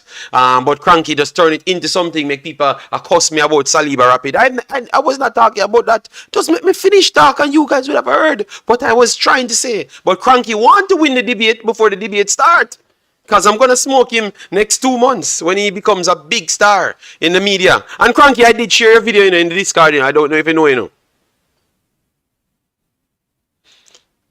Go ahead, Jason. All right, we're not hearing Jason. Guys, are you hearing Jason? Pastor. No, I have not heard it. Okay. So Jason, Jason, look at him take away Jason. So we will see if he comes back. Maybe the Arsenal fans will take him away. All right, go ahead now, Jason. Go ahead, Sir Jason. All right, yeah. So respect. So yeah, look, tough loss in the circumstances. To be on top for so long, block so many attempts, somewhat keep the shape around the back. I will agree with a lot of the sentiments that I've heard that, the middle third was a bit of a problem for us. I will agree that in the first part of the game, I thought we did a good job of maybe surprising them a bit. I thought we engaged a bit higher than I thought we were going to. It was more of a mid-press type of game. But I will agree with Cranky's statement about, the press just needs a little bit more work because you could see, especially when they were able to beat the two forwards that were pressing up top, the midfielders just didn't get close enough to avoid being the players being able to turn, or to a lot of times there was a layoff that would take out 2-3 people at once. I don't know if you saw that a bunch of times, JD, in the game where, they play it to the midfielder lays it off to somebody who played the pass to them running on, and then that beats that level of the press that we had. So I think once they did that a few times in the first half, you did see us start to drop back into more of a low block. I was surprised at Damian Lowe's, role on the pitch. I thought that maybe he was given a bit too much ground to cover. Maybe he wasn't given that ground to cover, and maybe that's just the way he kind of tends to play when he plays midfield. But I do think that that extra running from Lowe did kind of start to show in the second half when we were even further away from their midfielders. And the big difference in the second half was once Gio Reyna got in that engine room for them, he was the one able to pick the locks and really cause some trouble. I will say though, I asked in the press conference after the game, if the coach was given any explanation at all, because on the TV, when I was watching it, it said 4 minutes at first and then went to 5 minutes. Jason, on Concacaf, they explained themselves. They said it Yes, was an error. Yeah. So apparently the communication was wrong, and it was always supposed to be 5. Another thing that I heard in real time was that it was the because of Bobby Reed's substitution taking very long. Put on the 30 seconds plus the extra 30. Added some time.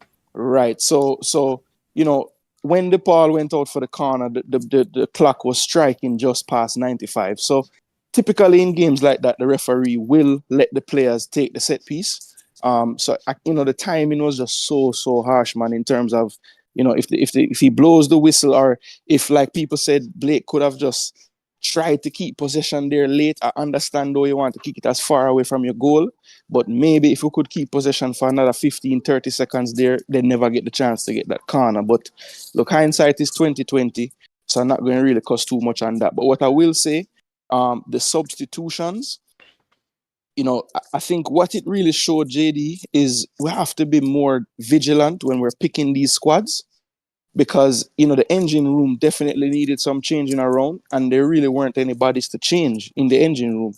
All we really had left was Tavon Gray to come on, and some other defenders, and of course we had Dixon and Romario Williams and everything. But I will agree that I think Bobby Reed's change wasn't the best move, because you have to think, obviously in that moment you're not thinking the game can go to extra time, But you have to kind of have that in mind. And plus, we know Bobby Reed to be an industrious type of player. So if the situation at hand is for him to defend, I trust Bobby to be able to do that as an auxiliary right back. So, I didn't think that he needed to make that change per se. So I will agree with everyone there. A lot of people were beating the change for Burke at the time. Look, I think because he wasn't fit, we can beat the change. But, if the coach saw him train and thinks he's fit enough to play, I thought at the time when he came on, his skill set and what he does typically when he plays striker is what we needed. So I don't think the change was wrong. I was a bit surprised that Cephas came off, but I will say I thought that on that chance he got in the 62nd minute where he basically did a back pass to Turner at the end, I thought it was his legs going in the game was a big part of the reason why he didn't execute that chance. Even when he was feeling for the defender behind him and realized he's ahead of him, once he's behind you, I just thought he just looked up and said, boy, I don't really have much more running to do. I have to try to shoot right now. I don't know if anybody else saw that, but, it was a bit of a lack of composure. And I also thought a bit of a lack of energy in that moment. And I think that's a part of the reason why he came off when he did.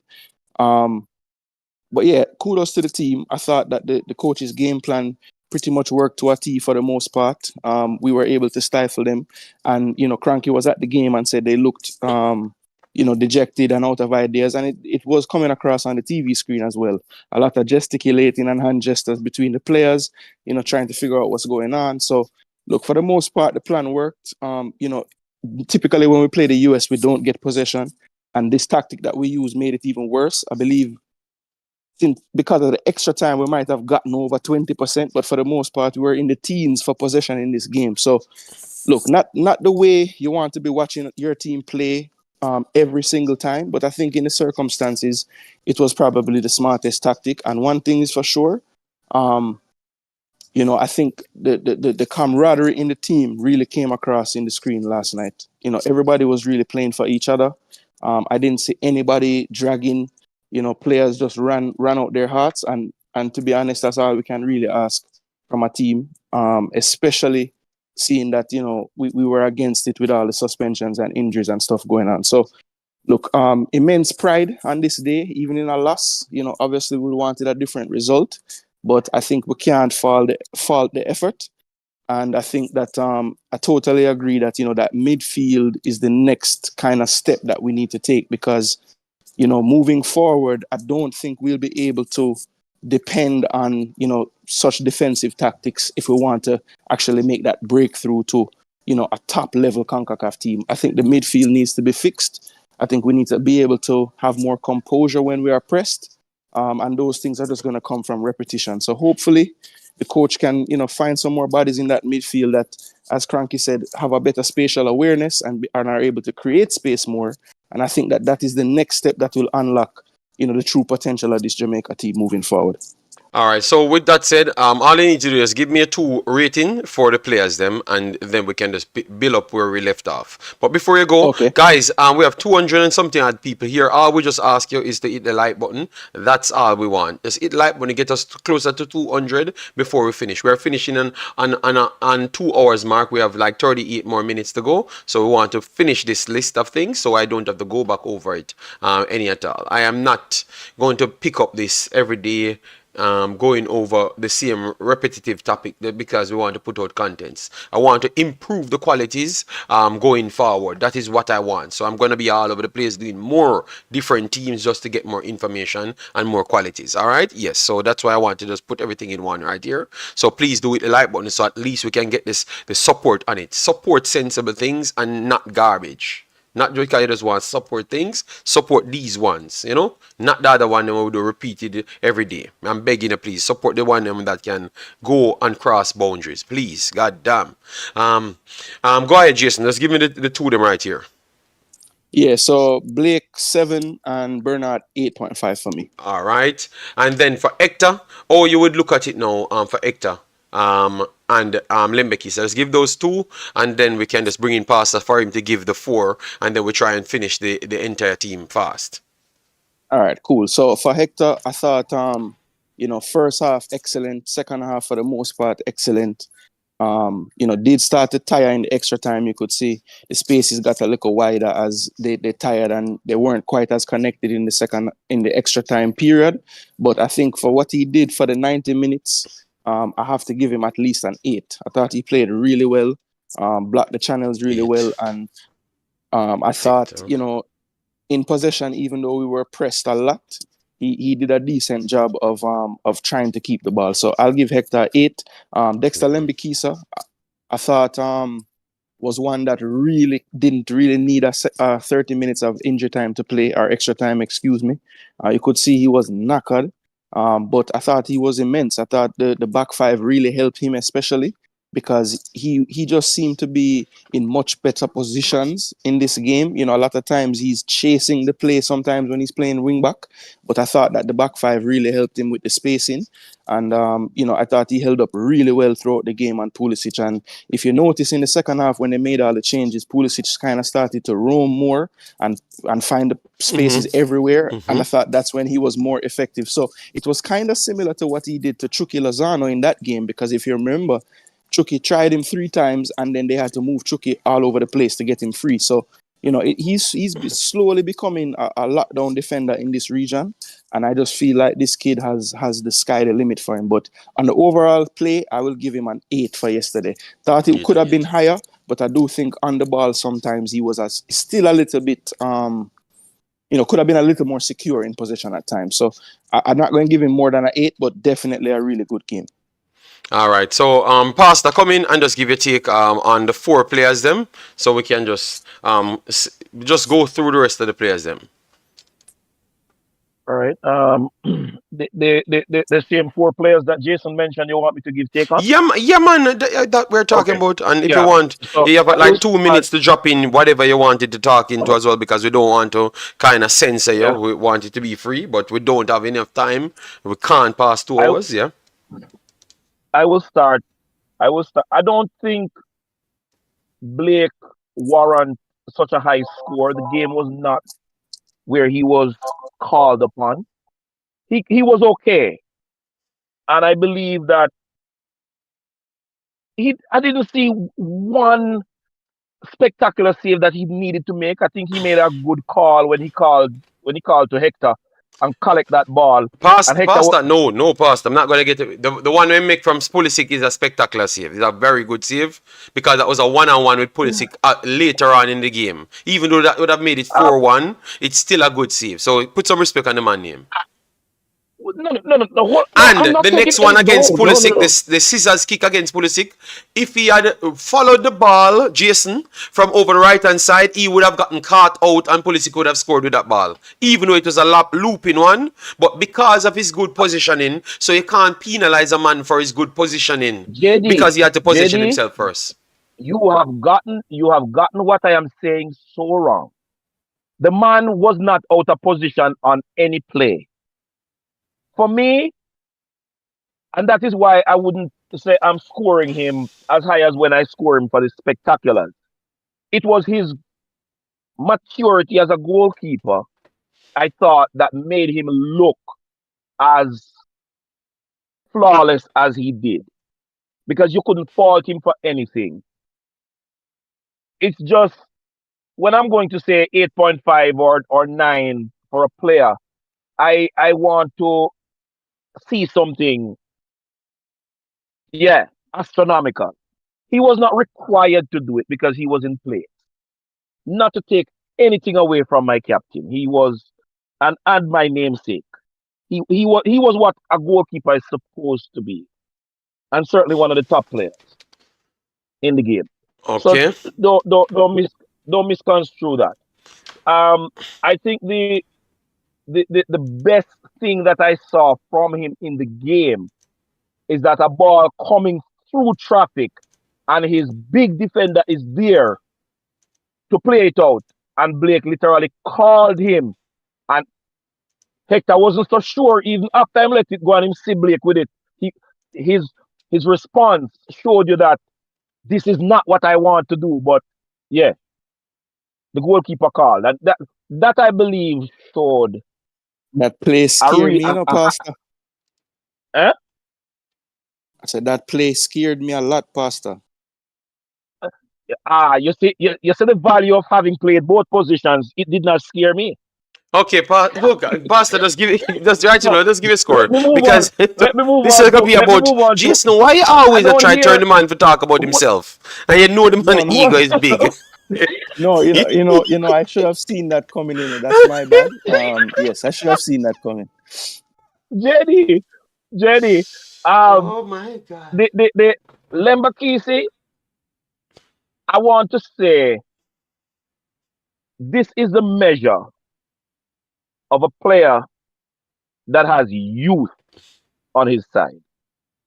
So when you talk about a youth player being talented and have quality, Lembakisa must be the definition of that player.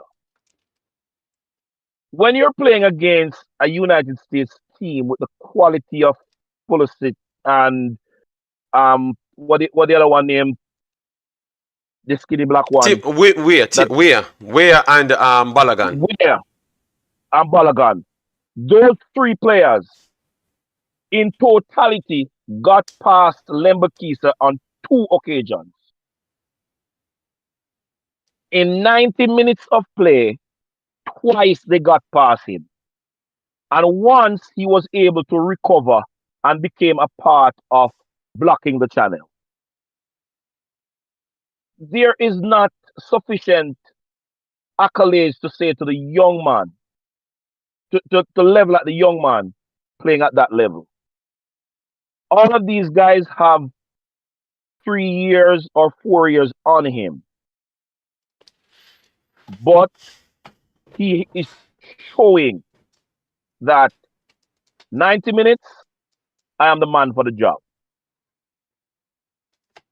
If I should score a high score, even though, yes, in the extra time played, the 90 minutes showed up on his legs, I would still give him 8.5. Credit to the young man. All I right. believe that I believe that Hector should get a little more score than Bernard, though I believe Bernard executed better than Hector on the day, percentage wise. Why I would say it that way is that it was obvious that Hector was the one calling the plays in the back line. And I thought he did a Herculean job in keeping his defense line together and calling the plays. And about 4 or 5 times I saw him speaking to Bernard and Bernard responding to him and say, yeah, yeah.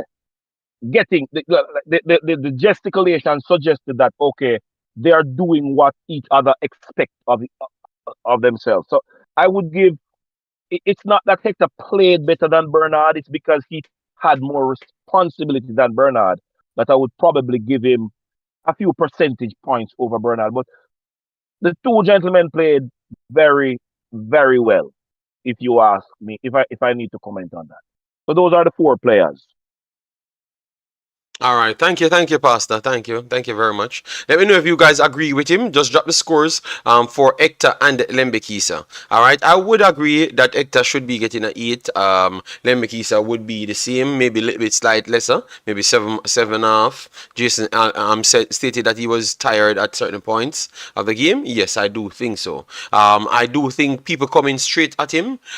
He has the strength, but sometimes the cuttings, I don't think he follows those cuttings good enough for me sometimes. But he's young, and it's my baller, so I am going to keep on watching him, and I think that's part of his development. He's going to improve, and at JD, this point, he's the best that we have. JD, one little addition to the Lembakisa thing.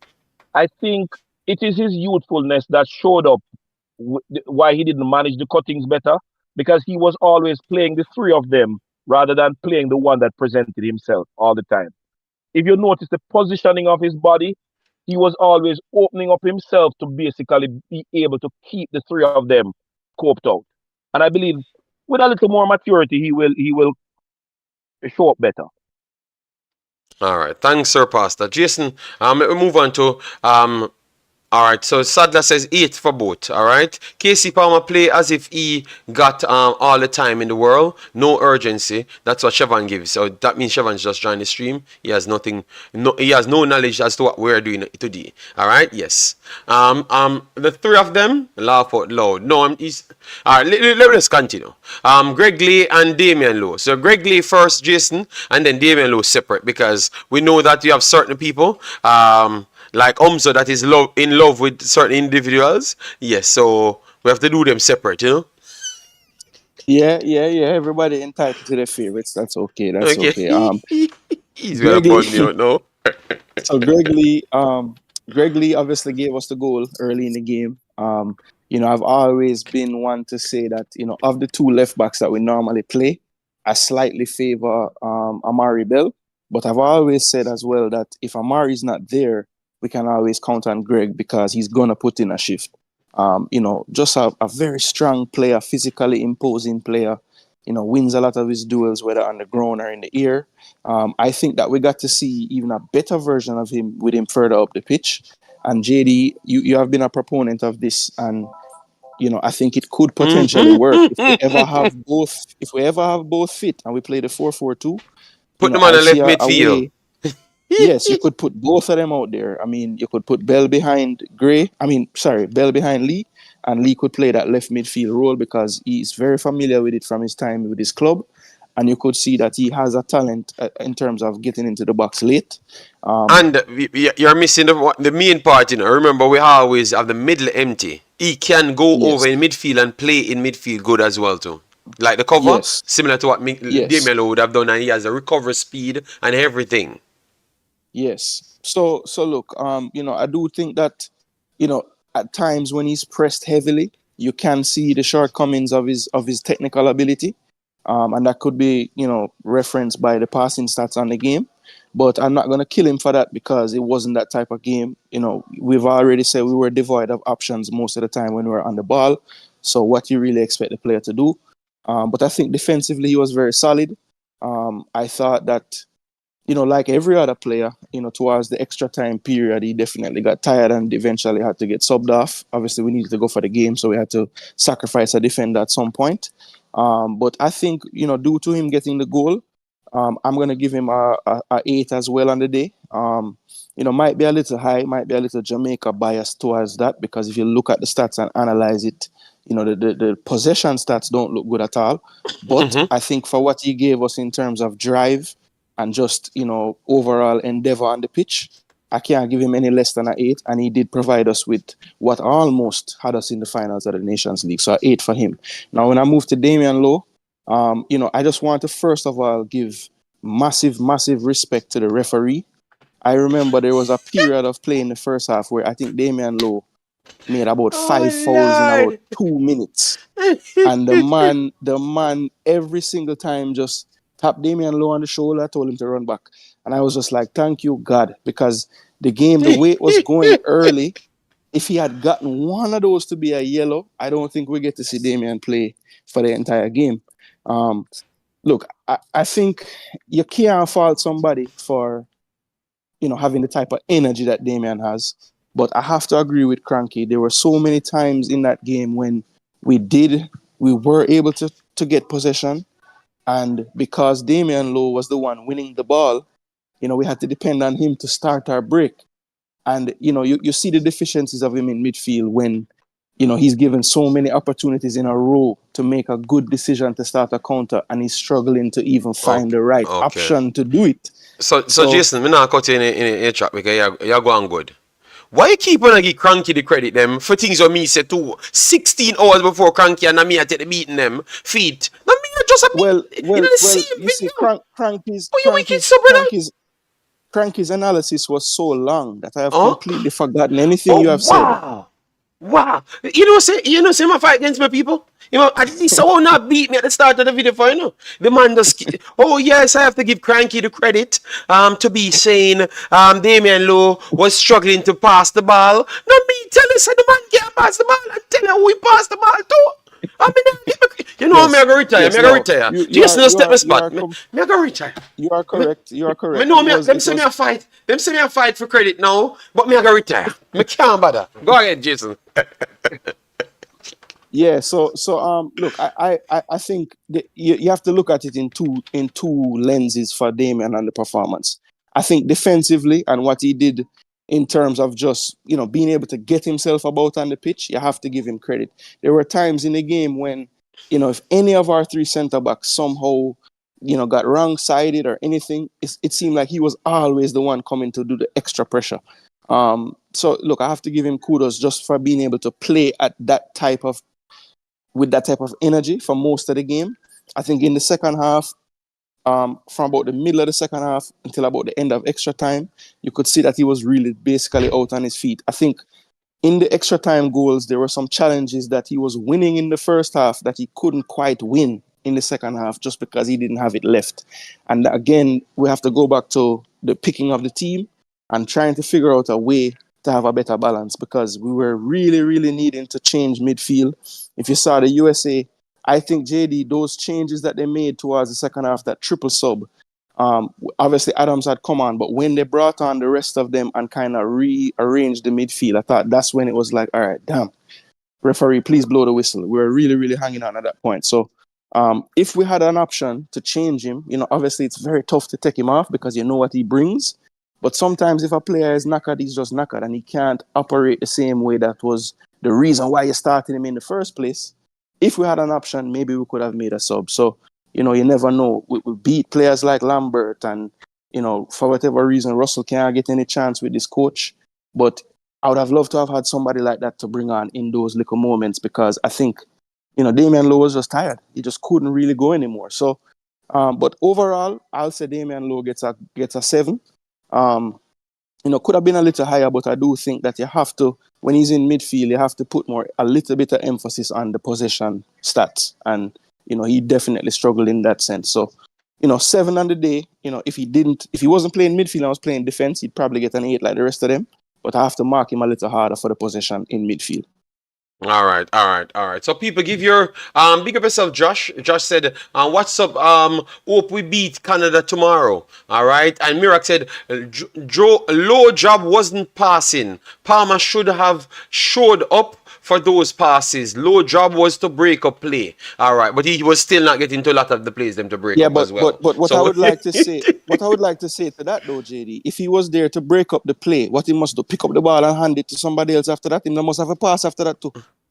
yeah, well, you have to stick it up with the man and give it. But Jason, that's how Mr. Moore retire. Because we realize we can't talk the truth. We can just stop half of the truth. Him won the ball. Some of the No, I'm not saying, times. You know? and I don't think anybody on the panel is saying that we wanted him to win the ball and turn into a prime Xavi with the passing. We just wanted him to be able to connect the passes to someone, The and he man, was struggling to Jason, do so. Jason, the truth is the man take the ball and give it to the opponent right in front of him. You cannot do that. And 3 times him do that in a one game. That is like the immediate man in front of him. In one Him half. pass it. Yes, in one half. Thanks, Pastor. In one half. So even though you credit him for win and stop the tackle, Jason, if you give the man back in front of you, you don't really win the tackle in the first place. Yeah, I mean, look, if you win the ball and you give it right back to the opponent, it automatically takes some of the glass off of the winning the ball because you now have forced the team to win it again. So you have to kind of put the balance on it. You can't. Yes, he won the ball, but what happened in the immediate play after? If he gives it away immediately, then how much credit can you give him for winning it in the first place? So we have to You, keep the ball. you give it back to the man that was not off balance now because maybe he was trying to get around you. So he was off balance. Now he's balanced and he scans the pitch. He has a better chance to pass it now because you have the space in between you, or he can make the pass around you. And that is exactly what took place. So we can't analyze things and then leave it just at the point to beef up scores. You understand me? Because people have to work on some things. If he should be going back there again, these are the things that he needs to work on.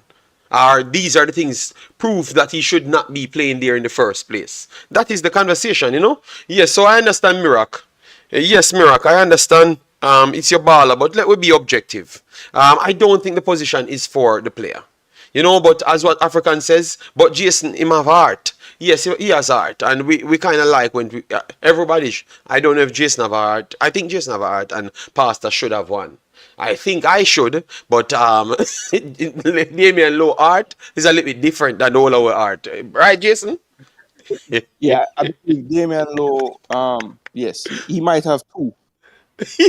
Okay, you love 18 and low. Yes, I'm talking you, Shined. All right, then. Wow. All right, you know what? Who showed up for the All right. ball? All right. So Pastor, can I give my take and then you come in, or you wanted to continue to make the show go down a bad road? Because you're not going to say anything good. So let me put in something good, two things, Pastor, so they can digest it, and then you can come in and fight for no reason. You understand? Jason, you can't help the brother. You can't help the brother. He seems to always want to help somebody. Help Pastor, please. I have been very measured in my assessment. Gave the man a 7. I don't know how much more. I don't know what else them want. I All right, so Pastor not going to talk on Damien Lowe because we don't want the show to go anywhere. So Pastor, we have given Damien Lowe a 7. Jenny. Pastor, no. We are going to make a pass and go to Latibodier and KC Palmer. Yes, The show now have no time. We But you have see, 15 minutes. Jenny, this is Pastor, why you Pastor, change we have the rules 15 of the game in minutes. the middle of the No, game. Pastor, we have So I 15 don't minutes. get We to give the talk 7. about Gregory. No. You talk about Gregory and everybody else, but not Damien Lowe. We only have 15 minutes, so we have to give the rest of the players them sometimes, Pastor. So go ahead, Greg Lee and everybody else, but not Damien Lowe. Please, Oh go my ahead, Pastor. God, this is not right. But since you're the host, We have I'm going to 15 minutes, comply. Pastor. Just understand, no, we would All have right. allowed you, So, but go ahead, Greg, Pastor. We have 15 minutes. I would have finished on Damian Lowe the time you were taking interrupting me long Pastor, time. just stop. But No. Go ahead with yourself, please.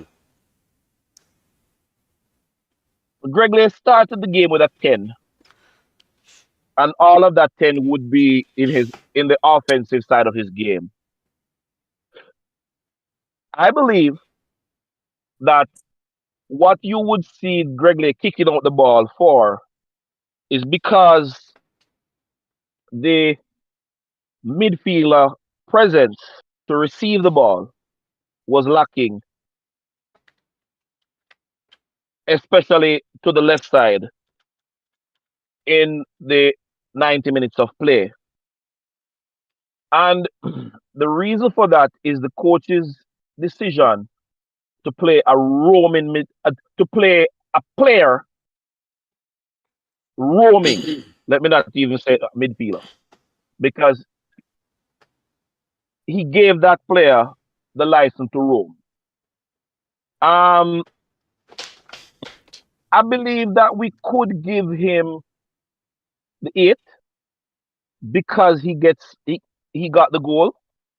But the reality is, I want to be a little bit more harsh in the grading system, so that nobody don't think that we are giving away 3 points. But I believe, you see, in a team that plays as well as they played, we really cannot give low scores because they played as a unit, and so we have to just take it at that. So I'm not going to fight Jason's grade the 8. All right. Thank you very much, Pastor. It looked like someone took you away, maybe for the best reason. All right. So anyway, so Joel, a 6 to a 6.5. So I'm gonna close it out there just to make sure. Yeah. So and then KC Palmer, 6 to 5.5 to a 6. All right. Yes. And then we have Bobby Reed, Cephas, and Jamal Lowe. All right. Yes. Yes, Pastor, give his take. Jason, I don't know if you have time again, if you want to chip in. So Jamal Lowe, Bobby Reed, and Cephas to finish off this starting 11. All right, so Jams Low always been my player. I always want him in the team every time. But I think he will tell himself he was a little bit off the pace. He looked really good in his last performance with Swansea in terms of coming back from the injury. But I don't want to make an excuse for him. But he didn't really look as sharp as he normally does. I don't think he ever really got up to the pace of the game at any point. So it was a tough night for him. I'll probably have to grade him about a 5.5 to a 6. I think Ronaldo Cephas obviously was a threat whenever he got on the ball, showed his endeavor, showed his work rate. You know, he started out in a two-striker role, played a little bit on the left, and then in the second half was the lone striker, so he saw his versatility as well.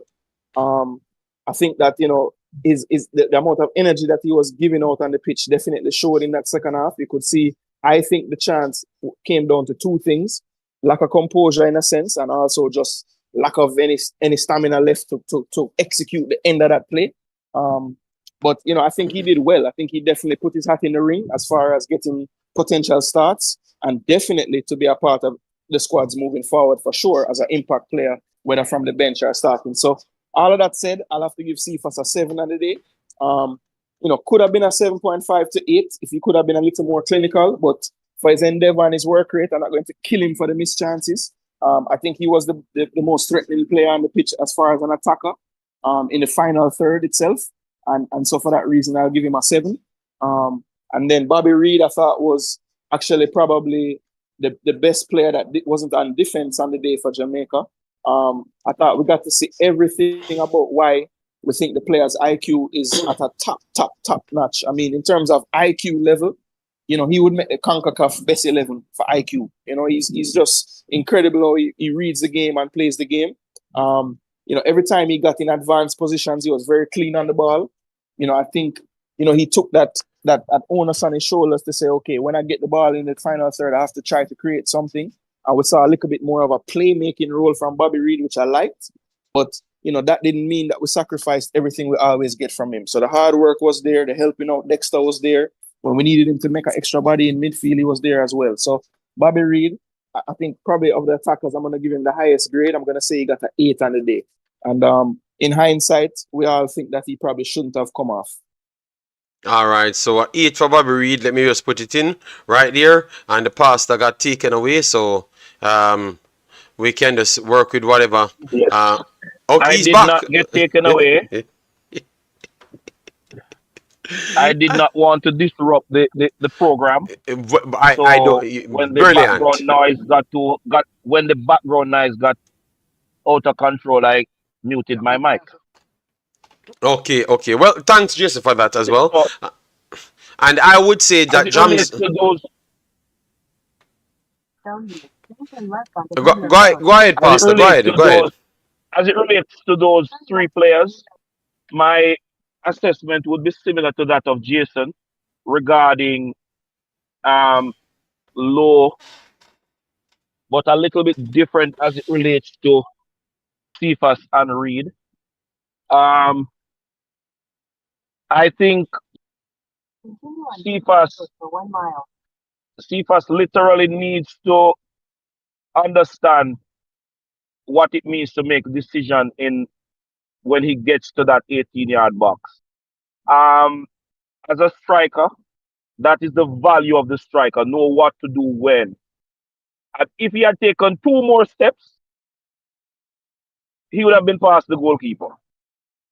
If he had placed the ball to either side, he would have beaten the goalkeeper. So I would give him probably a 6.5, maybe 7 the highest, simply because he did create most, if not all, the press that we pressed against them. So yeah. But he wouldn't get a high mark for me. He would just be a valuable player on the day. And I do concur that yes, this is a man who should be considered in the 23 at all times going forward. And it don't matter who is available at this point. I believe the coach blundered when he subbed Bobby Reid. There was always the possibility that US would score. So taking Bobby Reid off the field, you took off your best penalty kicker if it got that far, and you took off the brain of your offense for the entire match. I heard Cranky saying that Hector was the man of the match possible. Bobby Reed is my man of the match. I saw the man make one bad control in the game, and beyond that, in everything offensive, he had something to do with it. And there were times when the certainty of a Lambakisa was there simply because of the positioning of Bobby Reed when Lambakisa looked up. So Bobby Reed is my player of the game, provider of the goal, and that is where I would leave those three persons. All right, all right. So thanks very much.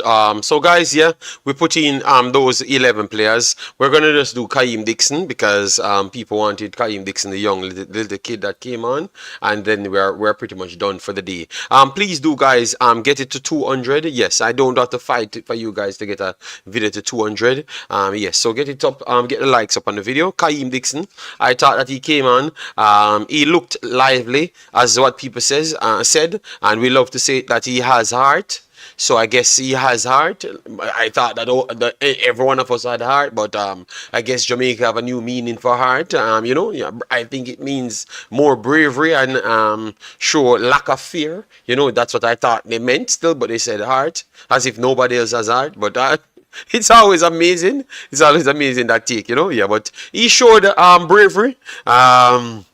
He brought something different, where in which he and maybe he was instructed to do so. Just go out and play free, like when they had Whisper in the team and said they don't know what he does.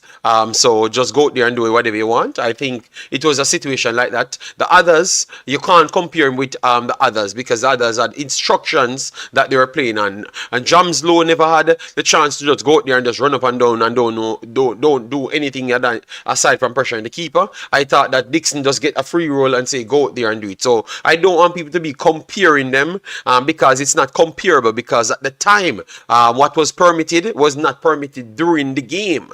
So it's completely different. I know that people like to jump from delusional points to delusional points. All right, the kid, it looks like he has heart. Yes, as what you guys would have said. He got a shot off and he tried to push pressure on the goalkeeper, but I don't think he's ready. He looks very, very weak. Very, very weak. He doesn't have that additional body of big man football. So I would have to just let him continue to develop. For me, I can't go over the top because I know real life football not gonna be delusional. All right, but I respect the kid. Keep on working hard, and let's see what your future does help. But yeah, for big people football, I think he's way off. I think he's way off, people. But he has heart, and we want to see him. I want to see more of him in any other competition. I'll watch him against Arnett, against somebody else, or U23s. I will watch him. But the high level Concacaf is not for him. I don't think he's at that level as yet. But he shows good promise.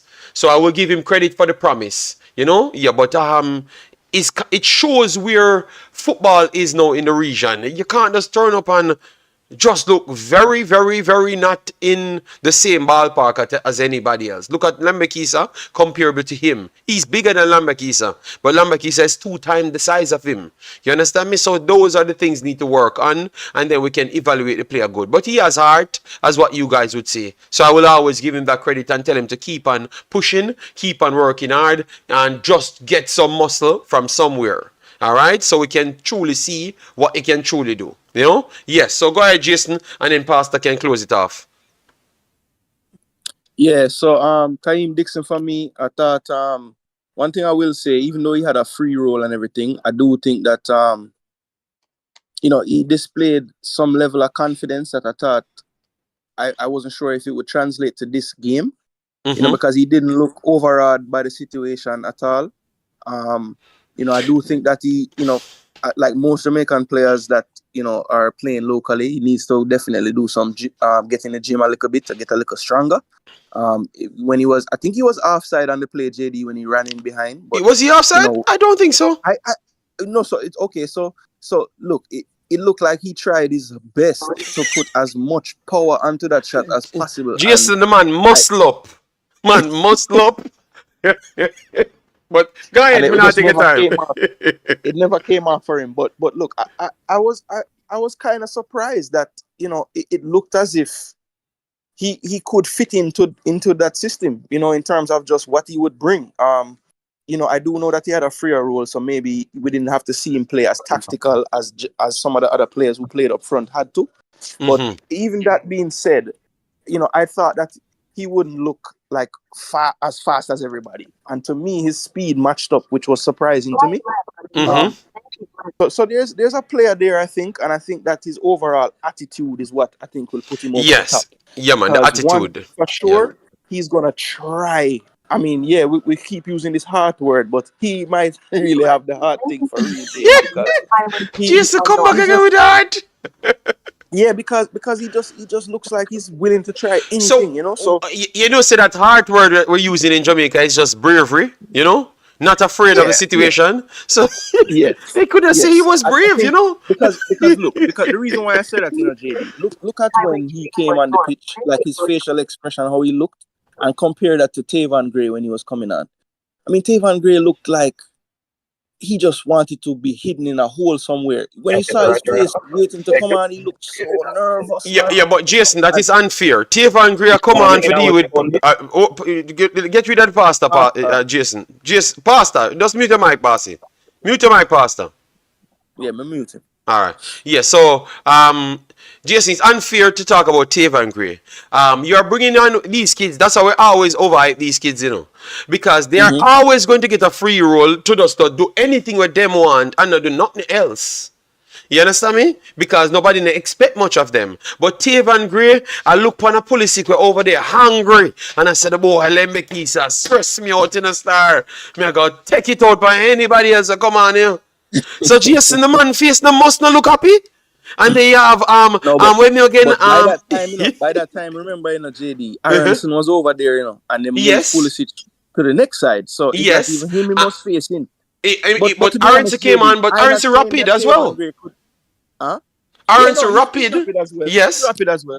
But and the thing was, we brought him on to defend, and he wasn't playing. Basically we're playing like a back six. Guy was back there playing right back as well, right? And I mean, you could see just on his facial expression, JD. I know I don't want to beat him, but he just needs to have a little more belief in himself, I think, or be able to show that he's not nervous. Because you could see on his face, he's looking at the fourth official like, can I go? I can just see Jason, I agree with you because I don't want to pile on the pressure, but I think he was the one to make them score for we, You know why? Because when he had the ball running out from the box, and he just run, he just look I'm saying, brother, clear the damn ball, man. To make people can set up, man. What you do? What him do there? So me don't know what him do there. Saying, let me finish this video on a positive. Me not go cuss him. Wait, JD. In every game we've played so far, he has been slipping and sliding. I don't know what his footwear is, but he need to reevaluate what him wear, because every game, if you remember, when he came on, the time when they say he played bad in the first half, is him footing always going away, every single time him going to challenge him fall down. Him never going to challenge this time. He had the ball, and I don't know JD, I think he never knew what he was doing. The man make 2 dribble and a duppy come out of the stands and kick with him foot. I don't know how the man just fall down. I don't understand. People, United States have ghosts. United States have a lot of ghosts in our stadium there. All right, United States have a lot of ghosts in our stadium, because when the man kick the ball, brother, me I cry on the stream. I say, brother, what kind of foolishness is that, man?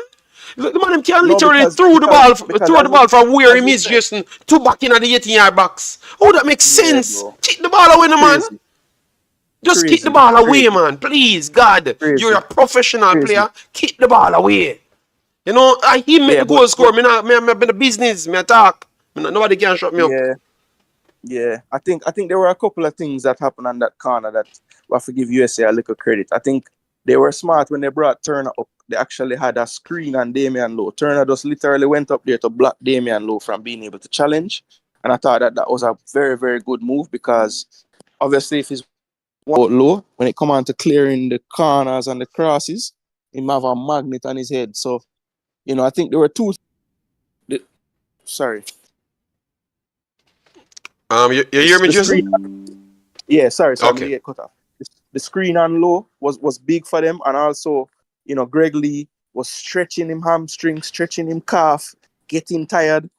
and Miles Robinson just got the better of him at the near post for once. And I think, it just, man, the ball just couldn't bounce for us. But I know people beating Burke and saying in body position and all these things, but You can't be realize the Burke for nothing, this speed. man.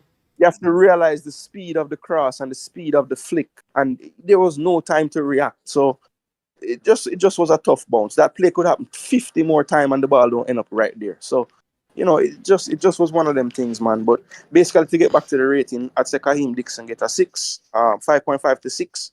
That he, got himself about, and maybe the coach, if the situation permits, maybe the coach gives him a little more time in the second game. But we'll see, because we do have players coming back, so we're not really sure how that's going to play out. Yeah, I but, think he's gonna go down the order at this point. In it. Well, we know we've lost a forward because Burke had to come off. I don't think Okay, he'll yeah, be playing. but he's still gonna go down the order because But Jamal he's Lowe still and below. Cephas. He's still below a Yes, lot yeah. of people. Yeah, And they he's have still below you have 2 guys coming back in and 1 guy out, and that guy was, yeah. So I heard Americans came in. People, please do it like. But we are at the end of the video at this point. Yes, thanks to the subscription. Keep on subscribing to the channel. Nigeria post match. I will try and get it to post it for you, but I'm not going to do any more videos for the day because I have to take care of my kid, which is very, very much important for me. That's the first thing.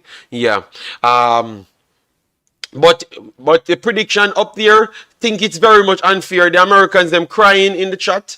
Everyone of the Americans them said the Jamaicans are 18-ass Jamaicans. What? Yeah, you missed those comments. Two of my American subscribers them came in and said Jamaicans them are 18 on America because the poll is saying 78%, Mexico winning that game to 22%. Oh God, Wow. let me take JD, a picture. JD, Let me take a picture to send to Tactical.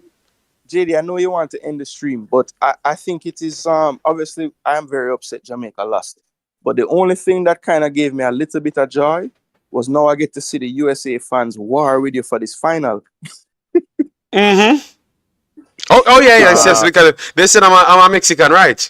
Yes. Mm-hmm. Jaime Daly.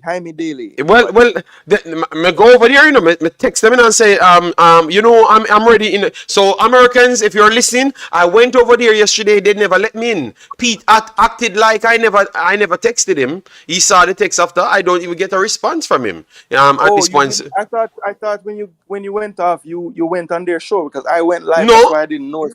But No. I just figured you just went, Yes, I never. They never let me on, because I texted him on Twitter to see if he saw it, and I'm not gonna blame him because maybe he was in his show and because he had almost 2,000 people there, so you are busy to try and get your points across and everything, and they are angry, Yeah, because them still want fire Greg. Yes. All right, so Pastor, JD. we have. Oh God, Pastor, walk on, Pastor.